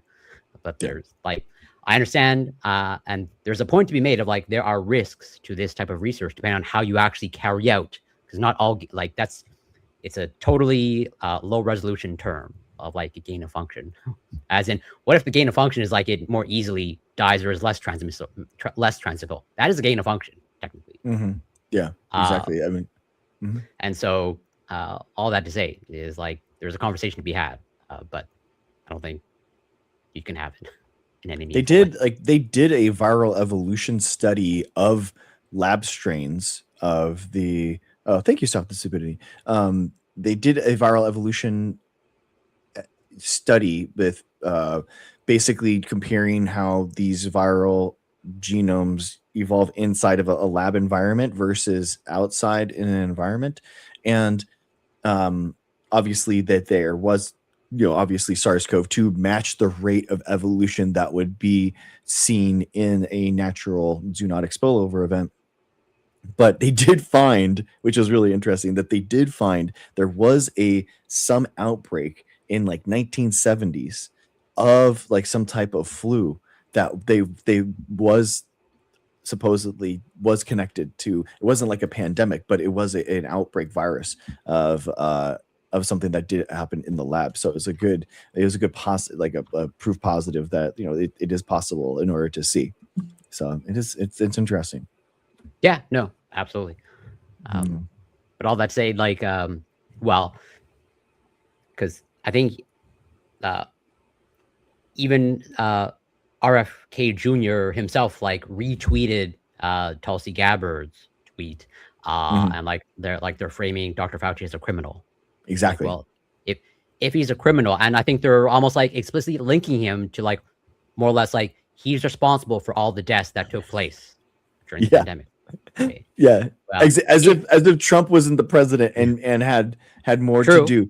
That's the craziest thing to me, because you talk to a lot of these MAGA people, and when I debate them, I ask this. I'm like, who's president? And they're like, yeah, but who was really running the show? It wasn't Trump. It wasn't Trump that was doing it. It was Fauci. He was a helpless babe, right? Because Prime. Trump is normally in the background of things. He doesn't go forward, and he doesn't put his face on everything. He works in the background. Fauci, right? Who's like, was it 5'6" or something? Came into the White House and beat him up. And I think at the time he's like 78 or 80 years old or something like that. Yeah. Exactly. I mean, they're both geriatrics, but like, it's interesting that how like, I mean, some people will say that Biden was in charge. They really have edited it's amazing. They've edited their memories, right? No, like something bad. I associate something bad happening. And so it must have been Biden in charge. Like unbelievable. Like, or even like, the development of the, of the vaccine, right? And of the Operation Warp Speed. It's like, what, like you guys hate the vaccination, right? But like President Trump was the one who was like touting how under his leadership they managed to create this. They managed to put the finishing touches on the vaccine that had been like worked on for like a long time. The technology has been worked on for a long time. But still, right? Like they managed to like get this out to address this novel virus, and that was a big thing that they were, advertising. And then until I guess Margaret doesn't like it. Okay, well actually we had nothing to do with it. Yeah, never mind. Never mind. Wait. Yeah, exactly. You guys wait. Like you like it? Oh, never mind. Whatever. But speaking of bullying, guys, we shouldn't bully Trump. Okay, it's not nice of us. We got because RFK Jr. is under fire for bullying letters to a scientific journal. He does this a lot. There was that study in Denmark that was the biggest of all time in the idea of basically it was 1.5 million kids over 25 years looking at neural development in response to different types of adjuvants in vaccines, and basically saying that aluminum and all the different things that are in vaccines are safe because they tested the entire vaccine schedule all together. So all the caveats they always put in everything. He hated it so much. He tried to get it retracted, and he was trying to bully one of the journals in order to get it retracted. So he kind of continues here. Health advocate criticized Kennedy's move, demanding answers from the journal that removed the flawed vaccine study. So basically, RFK Jr. is demanding answers from a medical journal that recently removed a paper suggesting a link between vaccines and infant death, saying their decision was of great interest to me, end quote. Public health advocates immediately criticized the move and said Kennedy appeared to be trying to intimidate and influence the journal's editorial process. The journal Toxicology Reports had removed the paper this spring after editors determined it is so seriously flawed it could harm patients and pose a risk to public health. The letter, which Kennedy on Monday posted on X, asked the journal editor to answer questions about how it arrived at its decision about the paper, which suggested a link between vaccines and sudden infant death syndrome, or SIDS, by June 25th. Among its questions, Kennedy asked the journal to identify the experts who conducted the investigations into the paper. Quote, if he is trying to use his position to bully a journal, he is stepping close to violating the First Amendment rights, end quote. Dorrit Reese, an expert in vaccine law at UC Law San Francisco, wrote in a reply. So it's, go ahead, Corey. I was going to say, like, I mean, I'm glad it's the study was retracted, but I think there's a conversation to be had, because like, how did it get there? Yeah, exactly. That's exactly was my next question of like, there's a conversation to be had of like, how did this pass peer review and how was this published to begin with? Like, not that I like, at the end of the day, like Elsevier is like a valid, journal conglomerate, although my view of them like just degrades over time, or like so true. Degrades over time. But that holds true just about for every conglomerate of journals. But like Elsevier seems to be like really taking a nosedive over the years, in my opinion. But like, yeah, I'm glad it's retracted. But the fact that it had to be retracted and it was published, like it allows RFK Jr. to more or less like, sort of get an optical win for whatever his audience of like, oh, they're censoring this study because they don't want the truth to be out there. And I don't want him to have the opportunity to do that. Yeah, exactly. I think it's just completely exactly right. How is this getting out there? What in Elsevier? That's really funny that you're saying that. Obviously, it's like very inside baseball scientists. Yeah, I don't expect many. The UC system is like very adversarial to the Elsevier. They're very tough, and famously, UC actually stopped funding their library subscription to Elsevier, which caused an entire thing to happen. Good. I mean, they were legit. I guess they still are legit, but like, I don't know what happened. Maybe I just haven't looked into it, but like, I used to actually respect them, 15 years ago. Yeah, exactly. So, but yeah, exactly, man. Like what? But hey, I guess give them the chance to remove it. But there you go. I love Gorski, who's always been.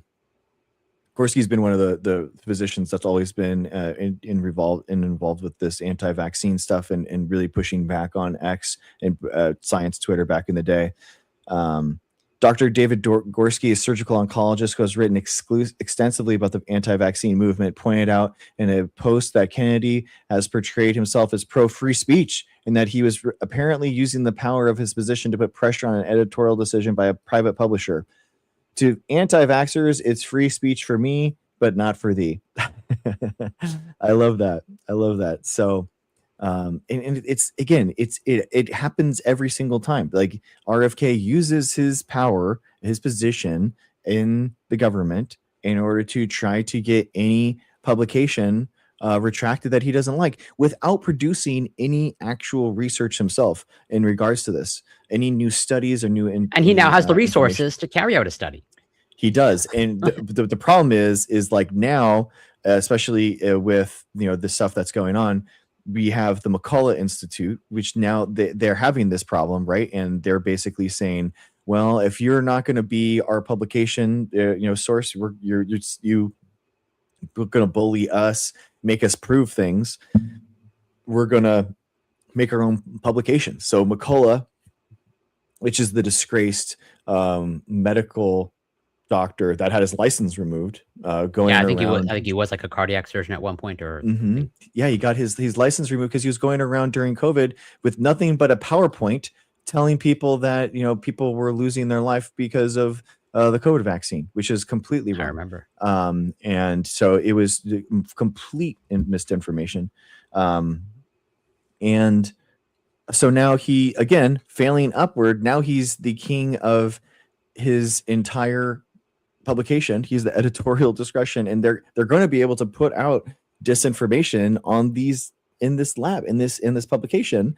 And you saw it everywhere, right? Where just a DOI number on a preprint server was enough in order to get people to think this is amazing, this is good, this is what I want, because it looks official, it has an abstract. They don't know it's on a preprint server, they don't know it hasn't been peer reviewed, and then now it's going to look even better. It's going to have a nice PDF. There's going to be there's good figures to it. So the disinformation is getting harder and harder to go through, when McCullough is creating this stuff now. And the problem is that you have people like the Americans for, it was like Doctors for American Liberty or something. They're going through and they were all MDs that were like, pushing this nonsense during the pandemic, the heart of the pandemic. And one of them, the head of the organization, actually went to jail. I forget why, but it was, it's exhausting. Yeah, it's tough. I occasionally, come across on my Twitter feed of like, the Peter McCullough's journal, like someone will retweet it, or like, oh, published in Peter McCullough's journal. I can't remember the name. I think it isn't something along the lines of like whatever, basically the Peter McCullough journal, or like isn't his name incorporated? It's McCullough Institute or something. Yeah, exactly.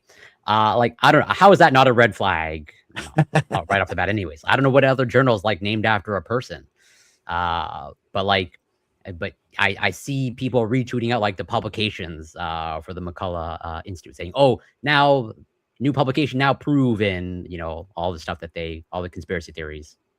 But like, yes, as you correctly said, like this gives the air of legitimacy and like a nice publication with nice figures. And so people will view it. There's some people that will view it like, oh, this must be legit. This must have gone through some sort of like rigorous analysis, when it clearly did not. We just, peel back the surface a little bit. I mean, yeah, I guess I would agree with you. Yeah, that's like the point. It's just, how we interact with information in general. In this case, more specifically, science communication. Like, I don't know, man. Like for instance, you guys were talking about like the gain of research stuff, and the Wuhan lab thing. But I, was quiet because, like, I don't have the expertise to parse any of that, right? I would have to rely on people like you who had more experience within this field, who can tell me what we're looking at, what documents are important, how people communicate in the field. I thought that was really interesting what you guys were saying there, right? Like, I certainly wouldn't have that insight into like, oh, this type of banter, right, isn't anything alarming or incriminating or anything like that. Like, obviously, I can't have that insight. And so when we're talking about like this McCullough Institute, right? Like, all right, well, what we've done is we trained the public to say like, okay, well, things have to get peer reviewed, right? Like, experiments or whatnot, right? Have to get peer reviewed. And then they're published in a quote unquote peer reviewed journal. And then that is your font of knowledge. Okay, well, we tell people that, then you can just create a journal and put whatever you want in there and people will take that. Okay, this is our knowledge base, right? And why shouldn't I? I mean, like this is in a journal too. Like people don't know like which journals are real or which ones should be taken seriously. Mm-hmm. And even like the quote unquote good journals have not covered themselves in glory, right? We've had a lot of retractions of important studies that have been, even in the ones we could all agree is overall reputable, but still when these things happen, they undermine the whole system. But if that's the system, then yeah, just like create your own and put whatever in there. And again, how we interact with these things is that either we read these things in an article, right, or somehow like a podcast or something will bring it up or whatever, right? And then we like share it, like, okay, this person who presumably has looked into this has analyzed it, and they're saying that this data, right, this paper within this journal is legit and it proves this point, and that's how interactive. Then I'll just share it with everyone else, right? And so like, yeah, I don't know how to solve this issue. I don't know like what there is to do, like, because just as people who are lay individuals who don't have any idea, like in the end, like other people do the same thing, right? Like this, like again, according to you guys, McCullough Institute is not something that's trustworthy. I never heard of this guy before, right? But it's not trustworthy. But for all those other news, journal entries, right? Like we don't. The average person doesn't spend their time like going through that paper and then checking it to see like, this makes sense, even understanding it. They get it all the same way. So like, I don't like, even if it's a legitimate study, like spreading legitimate knowledge, it's still the same problem. So I have no idea how to solve this. Yeah, Stuff, no, man. you bring Even- up a great point. I'll just be very quick. Where, yeah, everything that you brought up is true, and like, it's even it's getting more and more increasingly difficult to sift through of like what's let's say the correct or let's say valid or accurate information versus not. Because like, yes, let's say I'm sure probably Prime, even you intuitively or would have intuitive sense of like, if you came across like a paper from the McCullough Institute, you probably would have almost from like right off the bat, an air of skepticism, like something seems off here. But like, as me and Greg sort of alluded to, of like, there are now, let's say, quote unquote, legitimate journals that like seem to be degrading like Elsevier. Like, again, 10, 15 years ago, someone cited a paper from one of the journals from Elsevier, I would take it seriously. Like now I don't. Or like, there's a huge asterisk of like, I need to do some due diligence here. Like, this is actually legitimate. And same thing with like, it's as in like, even let's say the quote unquote legitimate or actual, what are usually typically well-respected journals are no longer like, let's say rigorous and should not be taken seriously. And I don't expect the general public to like keep track of that, or like, I understand why they wouldn't, because like, I would not expect any non-scientist to be aware of like, yeah, Elsevier, I would say in the trash now. In addition to, in my opinion, like MDPI and Frontiers as well. But that's just like, I guess, my opinion. But I'm always like, I used to take, at least I was always pretty skeptical of MDPI. But now I think my skepticism has more or less been proven true. But like before, I was actually taking them somewhat seriously. But now it's like, there's no reason to take them, in my opinion. But all that to say is like, I don't expect the general public to be aware of like a paper from one of the journals from MDPI, almost certainly not good, or you should be very careful in citing them. Same thing with Frontier, same thing with Elsevier. And so it's like, yeah, I don't know. I agree with you. I don't know how to solve this problem, but I see that it's an ever increasing problem. I mean, the Lancet published the Wakefield study in the 90s. True. That was like, so it's like, and the problem is that it's always, and it took a while to get retracted. Exactly. It's a chink. The problem is it's a chink in the armor of accountability. And I was talking to someone today, where it was, there was someone, Fauci made questionable statements at the very beginning of the pandemic talking about the effectiveness of masks because he felt that there was going to be a huge run on masks and healthcare officials needed them. So they had USPS, like they were going to mail everyone a mask, and Trump canceled that, which is wild. And then two, he Fauci went around and he had a 60 minutes. It was like an after the interview 60 minutes clip that was on the internet, and it went around the anti-vax circles because he was saying that masks were ineffective if you had viral particles on your hand and you touched your face anyway, putting a mask on. So unless you're being clean anyway, you're probably you're gonna get yourself sick. So they're probably not that effective right now. So it's like, and basically that's quote mined in this guy's head now forever. Now science can't be trusted. And he didn't get a vaccine because of it. And which was like the vaccine didn't come out for like a year after that statement that Fauci made. So in terms of like personally, how I as a scientist understand this stuff is like there's a volume, right? There's a volume thing. You can have one study that says something, but outlandish evidence, grandiose claims require a grand amount of data, right? And one study doesn't mean a consensus. But there's like a huge body of publications and consensus that like these mRNA vaccines, not just are they the future for medications and anti-cancer drugs, but they're the unintended consequences is that they have they're protecting you from cardio problems. They're protecting your heart. There are people that had cancers are actually living longer with cancers because it boosts your immune system and it makes tumors more susceptible to anti-tumor medications. So we're actually finding that they're having unintended side effects on the side of protecting your health, protecting your heart, protecting protecting your health in general. So it's the other way. It's the other side of all this stuff. And but that's just what we're faced with, as science communicators trying to say like there's a big difference between what Anthony Fauci says on 60 Minutes that gets spammed a million times on social media versus all the studies that are done that you don't even see on social media, but because people don't see it in their algorithms, it doesn't exist.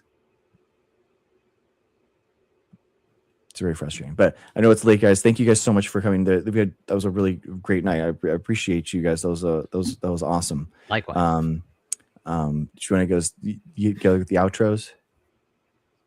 If you want to add anything else to say, go ahead. Let's just let you whatever you want to say. The last thing that I'll say is like, as like a pin in like the fact that the ever increasing problem. Another problem that I want to highlight, maybe we talk about in the future of like, from what I can tell, the rise of AI generated content, especially even now in like what are typically considered, generally good YouTube communicators. Like they appear to now be using ever increasing AI generated images that are just of like really poor quality of like, did you want to show molecular structure, but like it's clearly like just not the correct molecular structure because it's AI generated.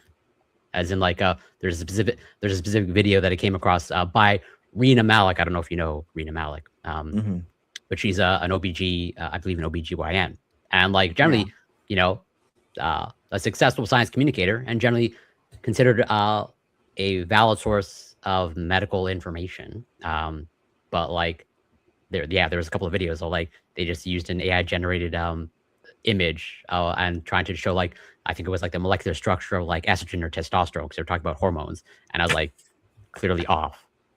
Dude, I found there was people like some related streams on my YouTube, literally 45 million subscribers, and every day they put out a 3-hour video and like 10 30-minute videos completely AI generated, all by this one app or website that they're basically like selling. It's like a selling ad, and they get like 50,000 views a day on their stuff. And I'm just like, and it's talking about like scientific stuff, like scientific studies, the history of this, the history of, you know, volcanoes, the history of plutonium or whatever. And you're like, well, who's going to like watch this? This is wild, but I have no idea. But people like the slop. I don't know. And I don't get it. And it's not, I don't think it's good.